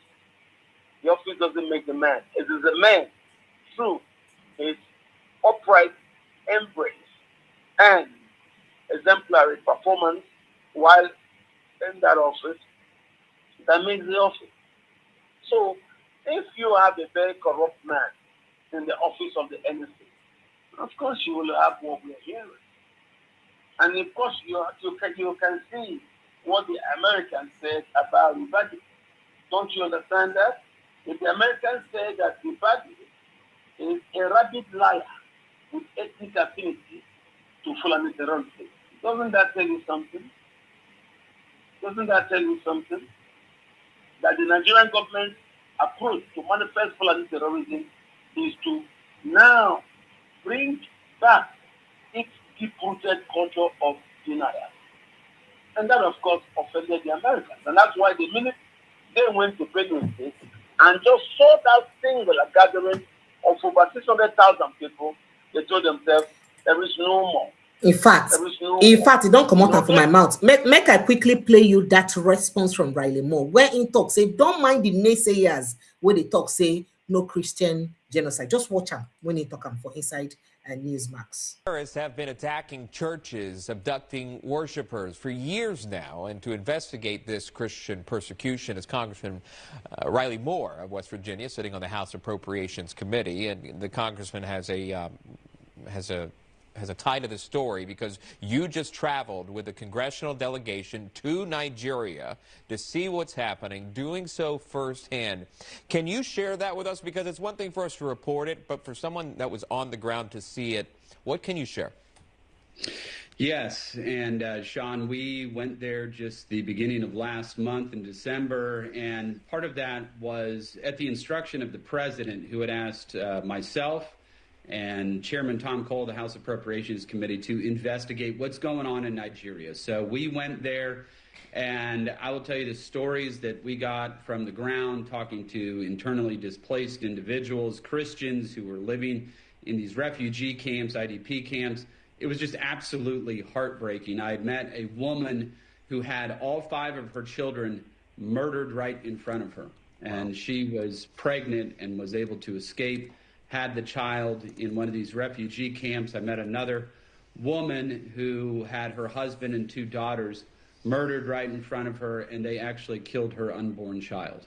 I mean, this is the most barbaric violence that you can imagine. And now we've had ISIS issue a statement saying, Christians of Nigeria, convert or die, or you can pay the tax to live under our caliphate. We cannot stand by and allow the slaughter of Christians to continue in Nigeria. And the good news here is that the government of Nigeria is working with the United States. This strike that we had was in coordination and cooperation with the Nigerian government. So we are moving in a positive direction in all of this. I think there's going to be a strategic security framework that's going to be set up at some point here soon in between our 2 countries that is in the works, where we will be able to do some capability gap fillers for the Nigerians and their military, and then also provide the type of support like we did on Christmas with 12 Tomahawk cruise missiles, which, by the way, was the first time in 2 years you'd not had Christians massacred on Christmas. Instead, we had terrorists paying the price this Christmas. When you went in December and you visited the displaced persons camp, the IDP camps in Nigeria, I'm seeing some photos. Can you talk to what we're looking at? Yeah, that woman with the child is actually the one that I just talked about, who had 5 of her children murdered in front of her and was able to escape. That's her right there. And that's all that's left is her and her child, and she's still living in an IDP camp. And to be clear, the Fulani Islamic militants that are in the middle belt of that country, which is where we were visiting these IDPs, they are continually attacking IDP camps as we speak.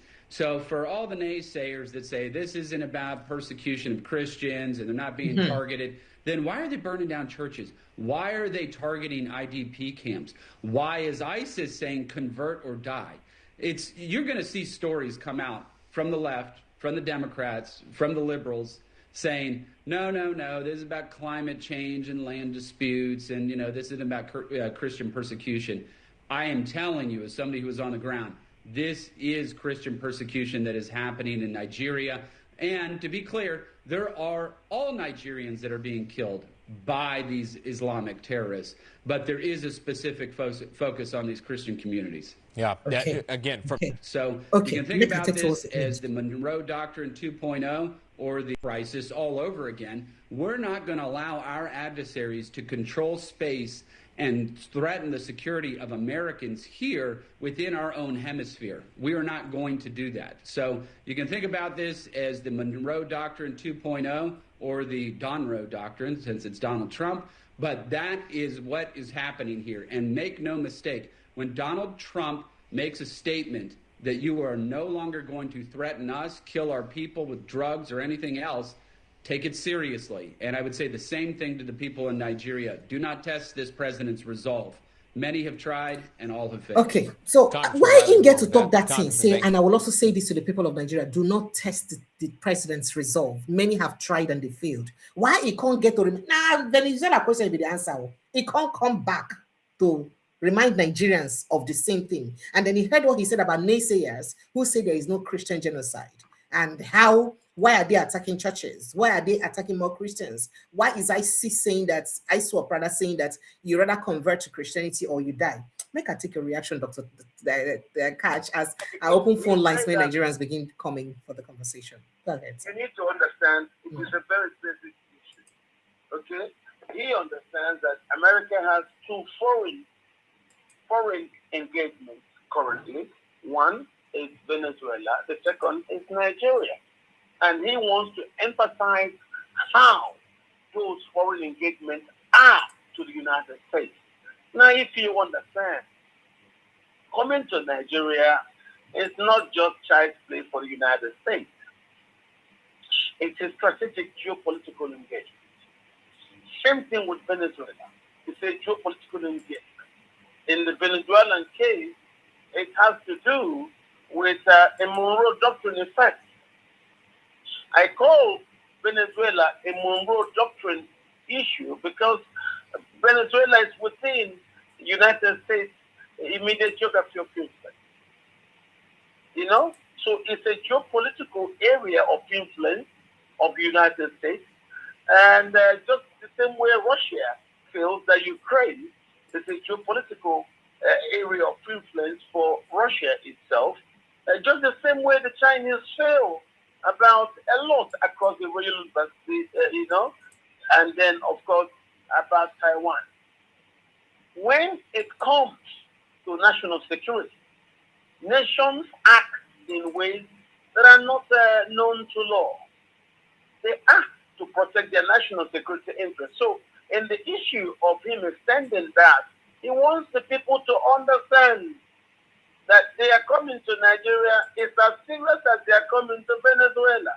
Don't take us joking, because we know yes, what started Nigeria over a decade of intelligence gathering about what's been going on, and then the same people doing the industrial scale ethnic cleansing through the slow motion jihad come to New York to castigate the Americans, castigate the Israelis about their behavior in the occupied territories, yet they do worse than the Israelis do in the occupied. And that's why the Israeli lobby said, fine, let's go and take some look at what these guys are doing in Africa. And of course, you saw there was an Israeli talk that afternoon on Christmas Day. Later in the evening, while me and you were talking, President Trump authorized the strike. The strike didn't go to Sambisa. It didn't go to Okigwe or anywhere in Imo State. It went to Sokoto. It went to Sokoto, the head of the caliphate that I told you that night was actually the head of a terrorist organization. And as I was telling you, the caliphate represents a terrorist organization because as Nigeria is said to have gained independence, instead of Nigerians working towards protocols that will free its people and bring greater freedom, the Sokoto Caliphate is busy trying to muzzle Nigerians into settler colonialism and to rob them of their rights. Don't you say that's a criminal action to take? And yet, due to fear, Nigerians would not talk. But of course, when I discuss with you, we speak about the truth about our country. I wasn't saying we had issue with the North. No, I was telling your audience that Nigeria does have a Fulani problem. And that Fulani problem is as a consequence of the British having employed the Fulani to use them to look after the House of Boko State in what we regarded in history then as indirect rule. At the time of the British leaving Nigeria at supposedly Nigeria's independence, the Fulani stayed behind. So why the general colonial rule over the whole of Nigeria was over, the colonial rule instrumented by the British for the Fulani after the House of State remained. And as Nigeria tried to create greater freedom for its people, the Fulani were planning to imprison the Nigerians they could under their grip. And so Nigeria just could not develop. No matter how much Nigeria tried, the Fulani killed and frustrated. How can you be trying to grow and then somebody's busy poisoning you? There's no way you will achieve your aim. So Nigeria became a stunted nation because of the Fulani activity. And that's why I told your listeners that Nigeria has a Fulani problem. So when the Americans agreed, they listed the Mieti Allah, Kautohore, they listed the Mieti Allah Magban, and of course they listed the Sokoto Caliphate and started bombing Sokoto. What happened? The Sultan started running away. So we need to be able to speak the truth if we have any mindset towards freeing our country and making Nigeria a better place. Thank you. Thank you so much, sir. All right, Nigerians, phone lines are open. Let's begin to take your calls and reactions. 0817-029-4077. That's the number to call. I get Henry for the line. But before you take Henry question, Asemeka ask you, our president saying been get meeting with Paul Kagame of Rwanda on Sunday when in post. Paul Kagame till now never post or repost or even though he tagged Paul Kagame to it. They say they were in France, even though the president never really told us he was actually heading to France. What do you think is going on, sir? Well, they were just trying to, it's the same, in statecraft, sometimes can confuse the people. I'm aware that the Rwandese have denied it. Well, the president must have traveled. He doesn't want people to know where he is. So that's actually what's going on, nothing else. All right, sir. After all, the Sultan ran away. He didn't tell you where he is. Hey. Leaders sometimes don't want to reveal where they are for different reasons. And I don't think I am the one to start telling Nigerians where the president is because I don't know. Thank you, sir. Thank you so much. All right, phone lines are open. Henry, good evening and welcome. Hello, Henry, are you there? Yeah, good evening. Yes, welcome. Yeah, thank you, Dr. Katch, yeah, I love your. I mean, you're really grounded with Nigerian history. Anytime you come online, I'm always happy because you always enlighten us about how these Fulani have destroyed everywhere. I just want to thank you for your in-depth knowledge about the country. And I think one thing I admire about Igbo people are very versatile, but just that they haven't given us that opportunity. Somebody like you speak Hausa, you speak Igbo. I don't know that dialects you speak. I think it's only Igbo people that who are very good in, when they go, they learn other people, but none of them wants to come down and do anything. Anytime they talk about development of the south after the war, development of the southeast, all the money they make, and those money they make it from the southern east of Nigeria. Then they take the money to Abuja to go and develop. I mean, what sort of nonsense is all these things? That's why I advocate that there should be a division. Let them separate. Let them go and do their Sharia. Let us do on our own. That's my thought. So, Doctor, if there's anything you want to talk, you can say. Thank you very much.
I hope that answers your question. Sincere apologies. I think Dr. Katch went off. Can you hear me? Yeah, I can hear you. Yeah. Were you able to hear his response? Oh dear. Okay. All right. I guess you were not able to. Can you? Well, all right. Thank you, Henry. Hello. Good evening and welcome. Yeah, hello, good evening, Precious. Yes, welcome. Thank you. What's your name and where are you calling from? Hello, Dr. Katch. I know you're trying to reload. It's okay. No, it's okay. It's I have enough units. It's the normal 1 hour thing that happened. Okay, call me back. All right, then let me do that. Thank you, sir. Okay, sincere apologies. Let me reconnect to Dr. Katch, but you can go ahead and air your thoughts. Welcome. What's your name and where are you calling from? Go ahead, please. Is Dr. Katch, is he back online now or is he offline? He's joining us now. Oh, he's joining now? Yeah. Okay. My first question is, what I was trying to say to him, that they should please guide Peter Obi. They shouldn't leave. Yes, I can hear you, sir. Good. Sorry? No, somebody is asking a question, Dr. Katch, sir. Okay, ask. Okay. You said that your first question is what? Yeah, it's about Peter Obi. I know the last time he came on your program, he was saying that he wasn't going to support Peter Obi, or he was going to take a look and monitor the situation before he will throw his support to whoever he wants to throw his support to, or something like that. So mine is just like he should learn to support Peter Obi, because Peter Obi needs all the support he can get. He shouldn't just stay back seat, because I expect him to be on the front seat when it concerns Peter Obi as well. Yeah. Okay. So yeah, and the second one is Wike, because for that Wike issue back and forth. So are you guys telling me that there's nobody in River State that can package that guy somewhere else or something and look for a place and talk him?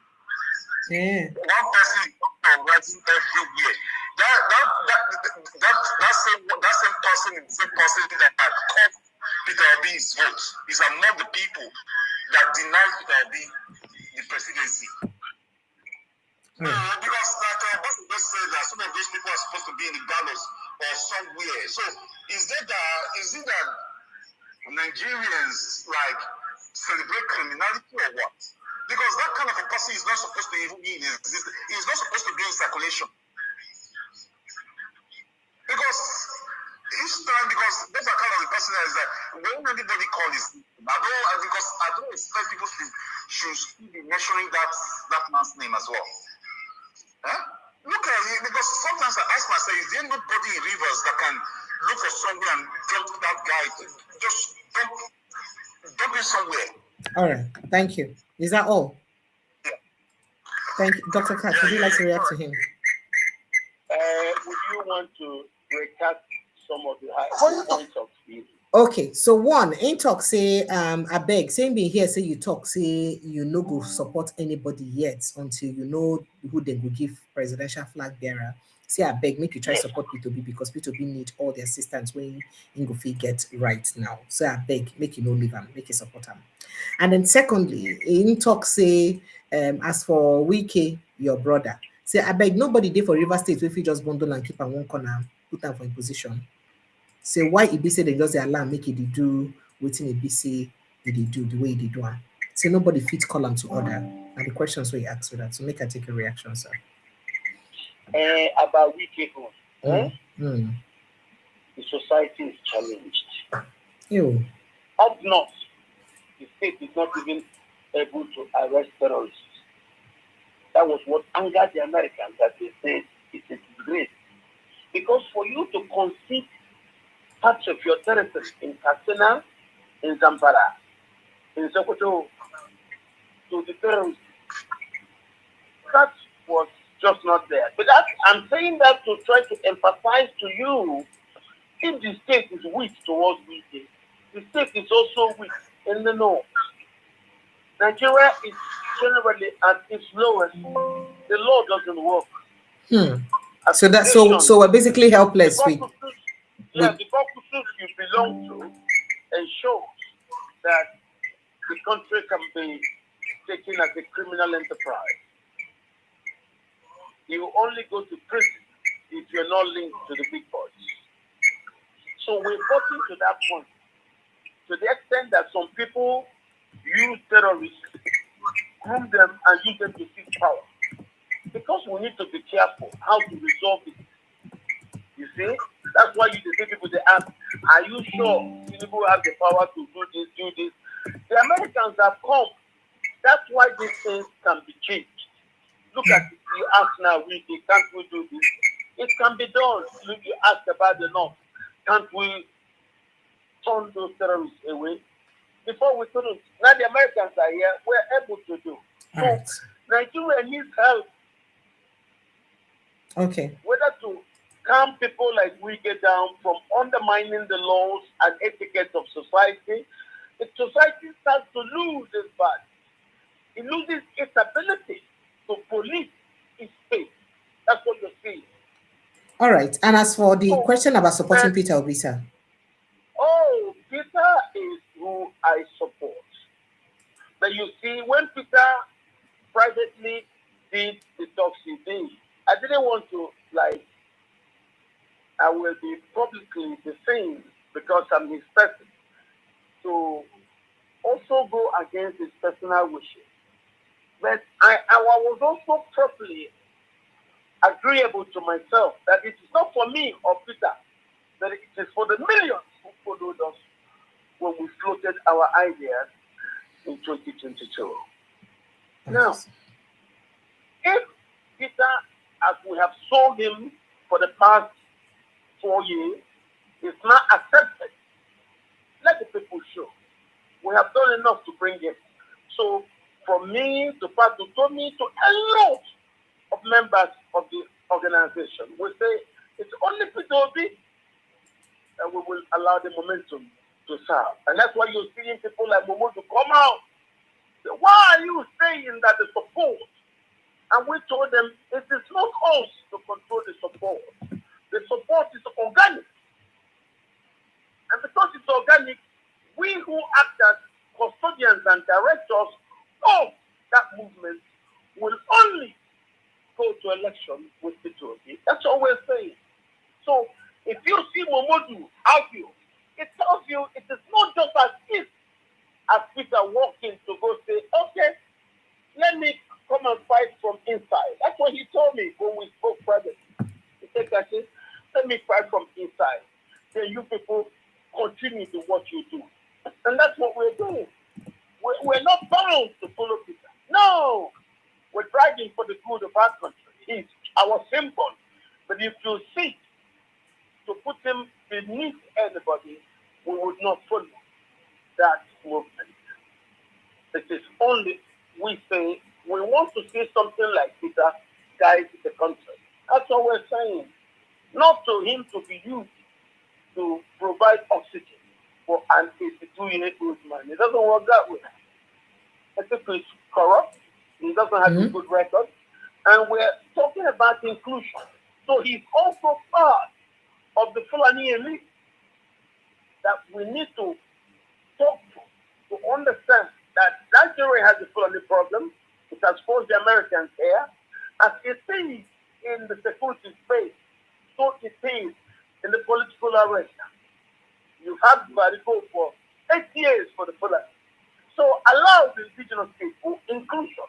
So that's why I tell you Nigeria has a Fulani problem. It's very serious. And we need to find balance.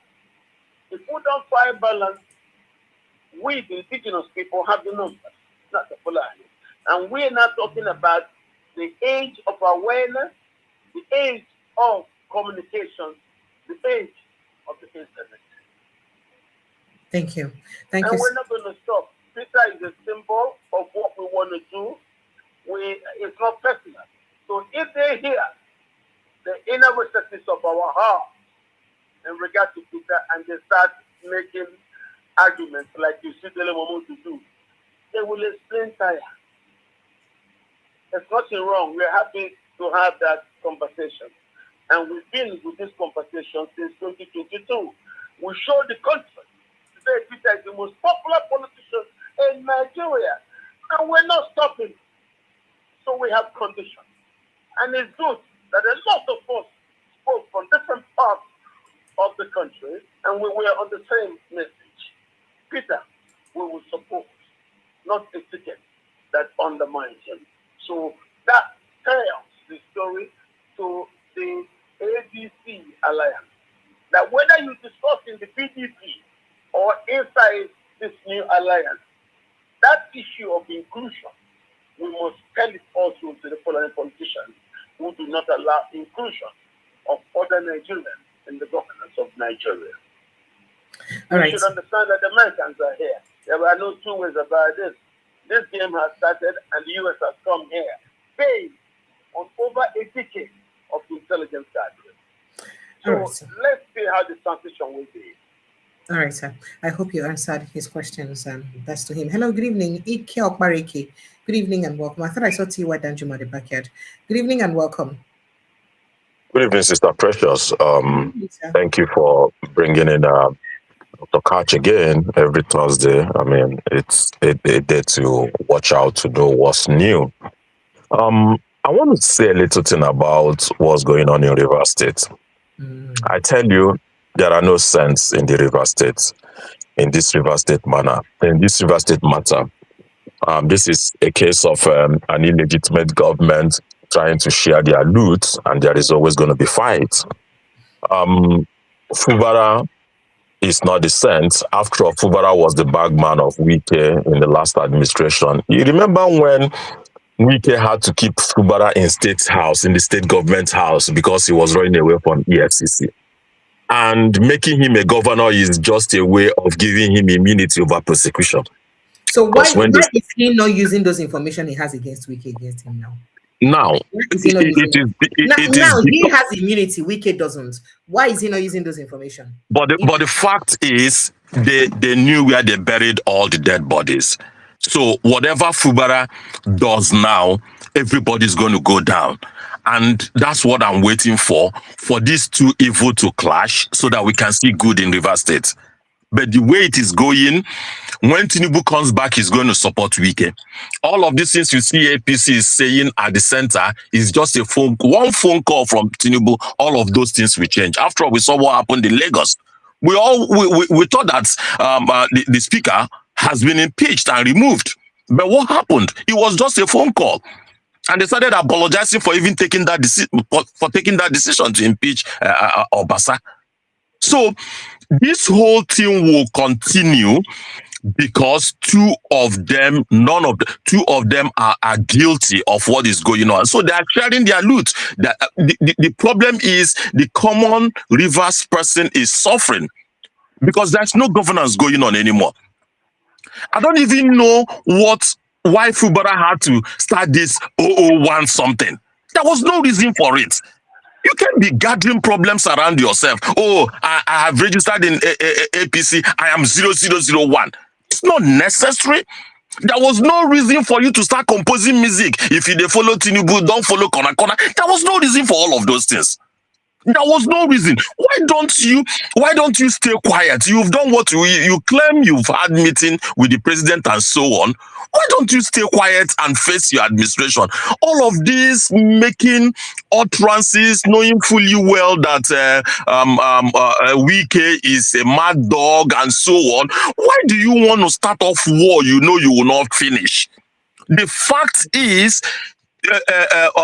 whatever they did, he didn't win that election. For him to be in that position, he is already occupying an illegitimate position. So you can keep quiet and move on. They are heating up the polity and innocent people will die. I'm not saying might. If they continue like this, innocent people will die. Because they have all drawn a line. This is a parallel line that's not going to meet. It's not going to meet anywhere.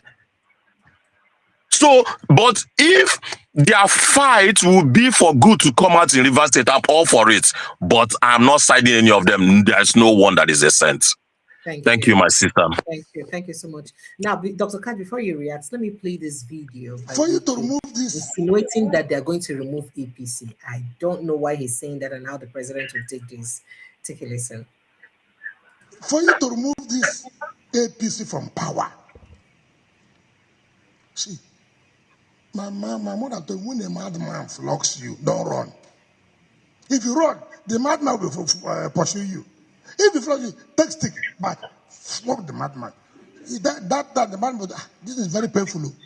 Then the madman will start running. This APC, they require people too who will tell us enough is enough. And I'm that person that can tell them enough is enough.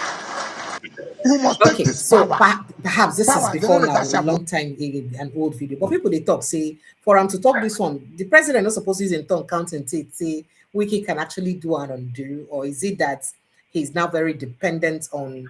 I mean, the president trusts him so much because of the clout he gathers in Rivers State. By the way, speaking about the president, Chimamanda Ngozi Adichie, author and writer, lose her son, one of her twin sons, which she just born not too long ago. They're 21 months old. And the president don't write to commiserate with Chimamanda and her husband for the loss of their son. So, Mecca, take a reaction, or would you rather wait, let me take another call so that you respond to all of it at once? No problem. All right, sir. Frank Onero, good evening and welcome. Yeah, good evening, Madam Precious, once again. Good evening, welcome. Thank you for giving us Dr. Katch, who has history loaded in his brain and giving us data, to undermine the conspiracies and the narrative that are being propagated by the failed APC federal government and the state government and both the local government. Now, I want to react on the issue that is ongoing in Rivers State. Well, as somebody from the Niger Delta, initially I was supportive of Sim Fubara. I thought that he had the mind of somebody who was born and raised in the Niger Delta region of Nigeria. Unfortunately,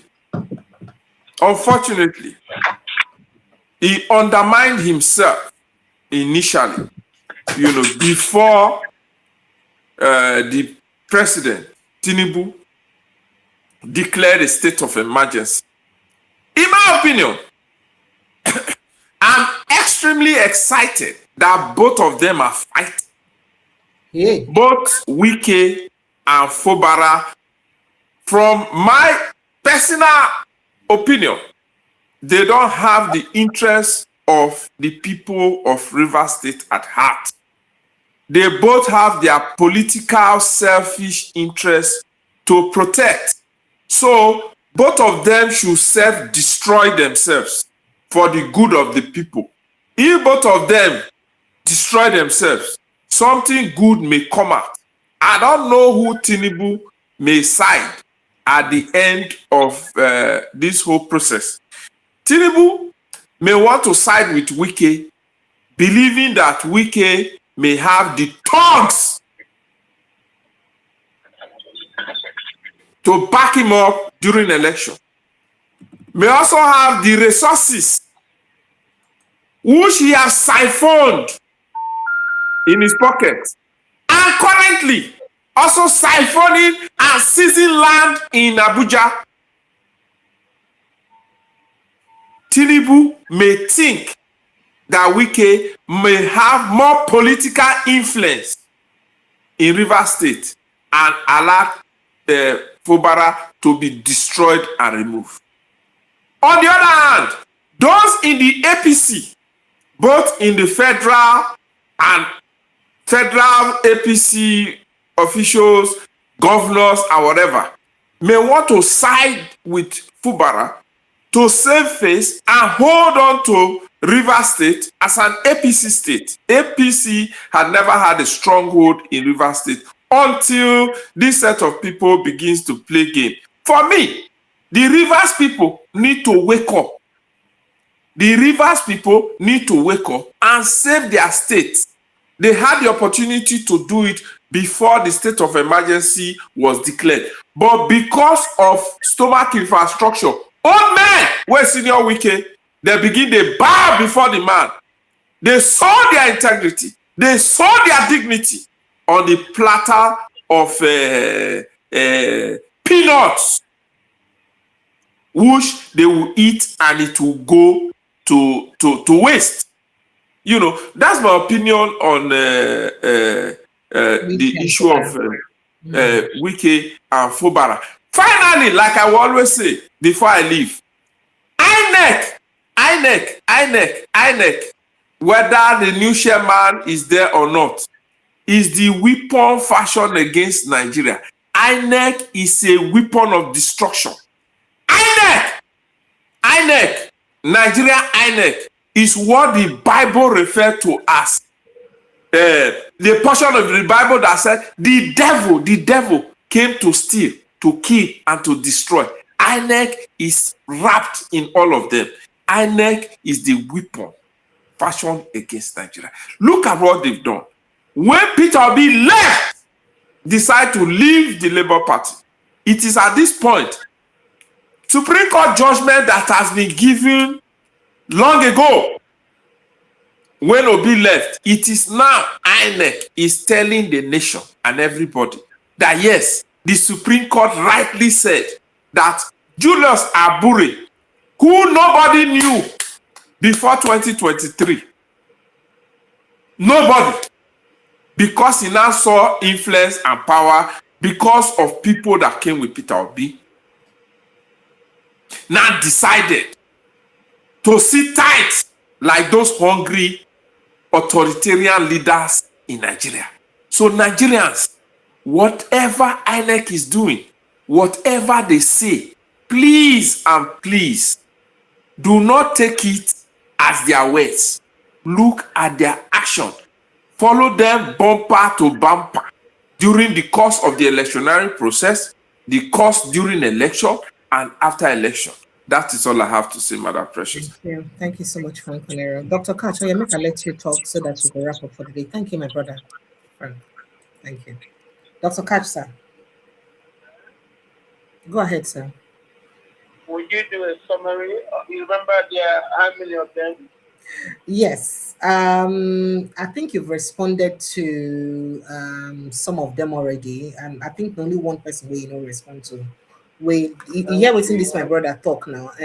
Basically talking about Wike and Fubara. The other person said that both Wike and Fubara, none of them be saints.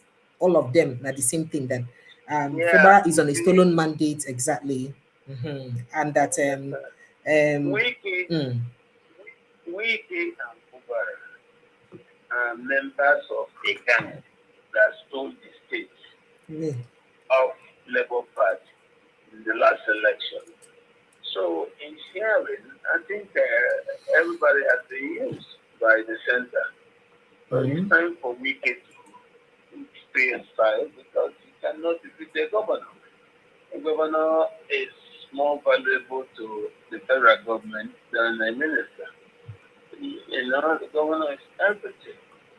And the River State has resources to help any president. So, and that's you deal with the governor, not a minister. No party ever does that. And, you know, unluckily now, Wike against the APC as opposed to that. I think to just go far, the president is forced to choose either his party or his minister. I don't think that would be very good for the minister. So the pressure from the party can, cause problems. The president wants people to believe it, and they have challenge from people. So there's more eyes being pinned right now into the government. I think Wike doesn't understand the mood. He's not able to read the mood of the country. I think that it lacks that development. That's what I think. I think that has cost him. He doesn't have a friendship with the political party of the president. He doesn't have with his governor back home in River State. I wish you don't have such powerful friends.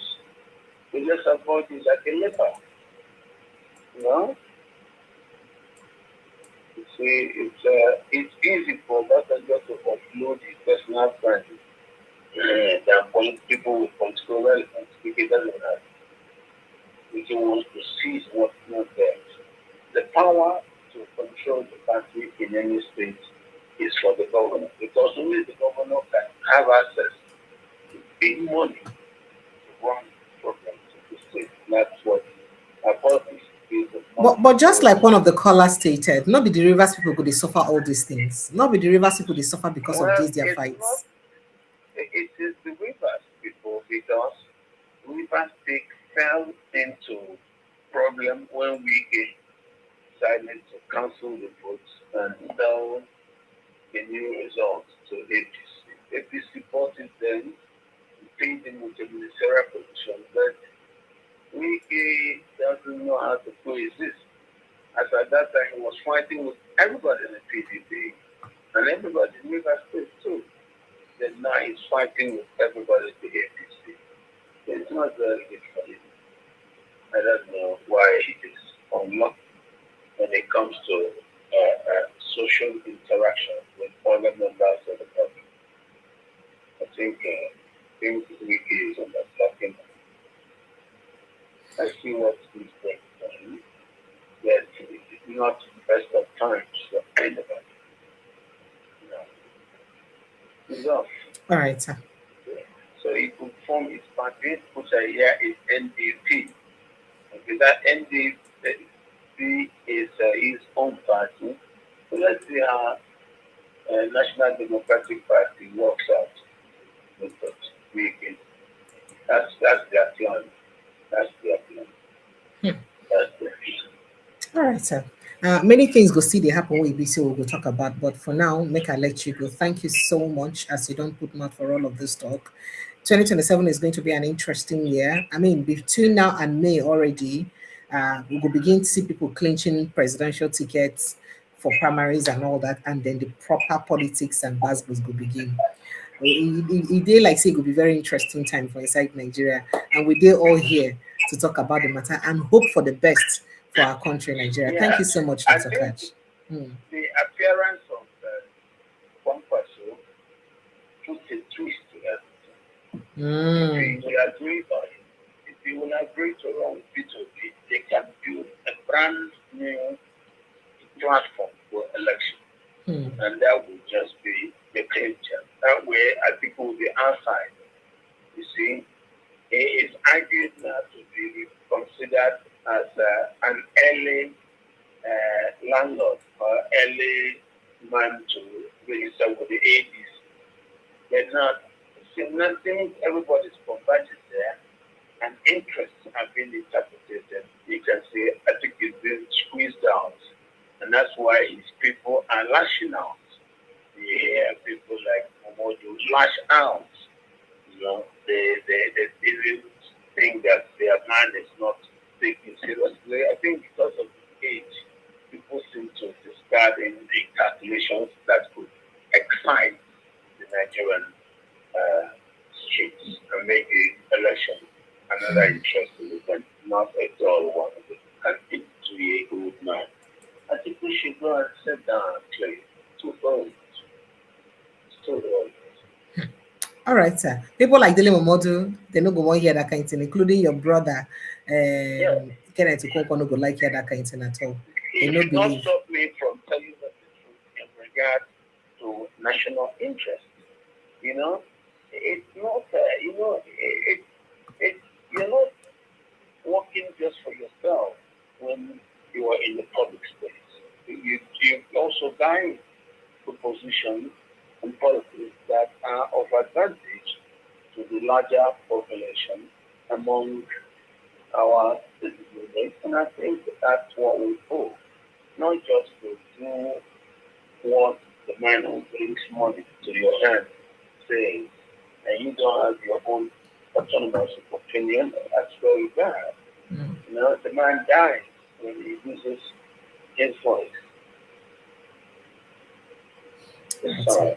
Thank you. Thank you so much, Dr. Katch. It's always a pleasure to have you join us every Thursday to break down matter we get to do with our country. And we pray, say this our efforts, go day wasted. It will count for something for this 2027 election will come by the special grace of God. I appreciate you big time, sir. Your reward day on earth, sir. Thank you very much. Thank you. Thank you so much. Okay, take care. Thank you. Good night and God bless you, sir. Thank you. All right, Nigerians, I'd like to say a big thank you to you for joining us. It's always a pleasure to have you discuss politics with us. So I'm thinking of something by popular demand. People are saying that, because our live sessions are usually too long and they may not be able to go back and rewatch all of it, but they like to, be abreast with what's happening in the country with my updates. How about if I do live updates, maybe live or recorded, whatever it is, earlier, that is at least short as 30 minutes or below, just to give a quick recap of what's happening in Nigeria before the proper live. How about that? I'm thinking about it. I'd like to know what you think about it. For those who think that our lives are usually too long and then they may not be able to go back and watch all of it, I'd really love your opinion on it. And then that would help me make my considerations and make out time for this. But for now, thank you so much to everyone who's part of the show. You guys know I love you already, Abby. I love her not too much, but protect your mental health because you need your head and brain intact to be able to think about Nigerian matter. So protect your mental health. Remember that he who worries about Nigeria and rests lives to worry another day. So we're gonna go rest. I'll see you again tomorrow, God willing, with Prince Francis Chilaka. For now, it's goodbye, good night, and God bless you. Thank you. Bye.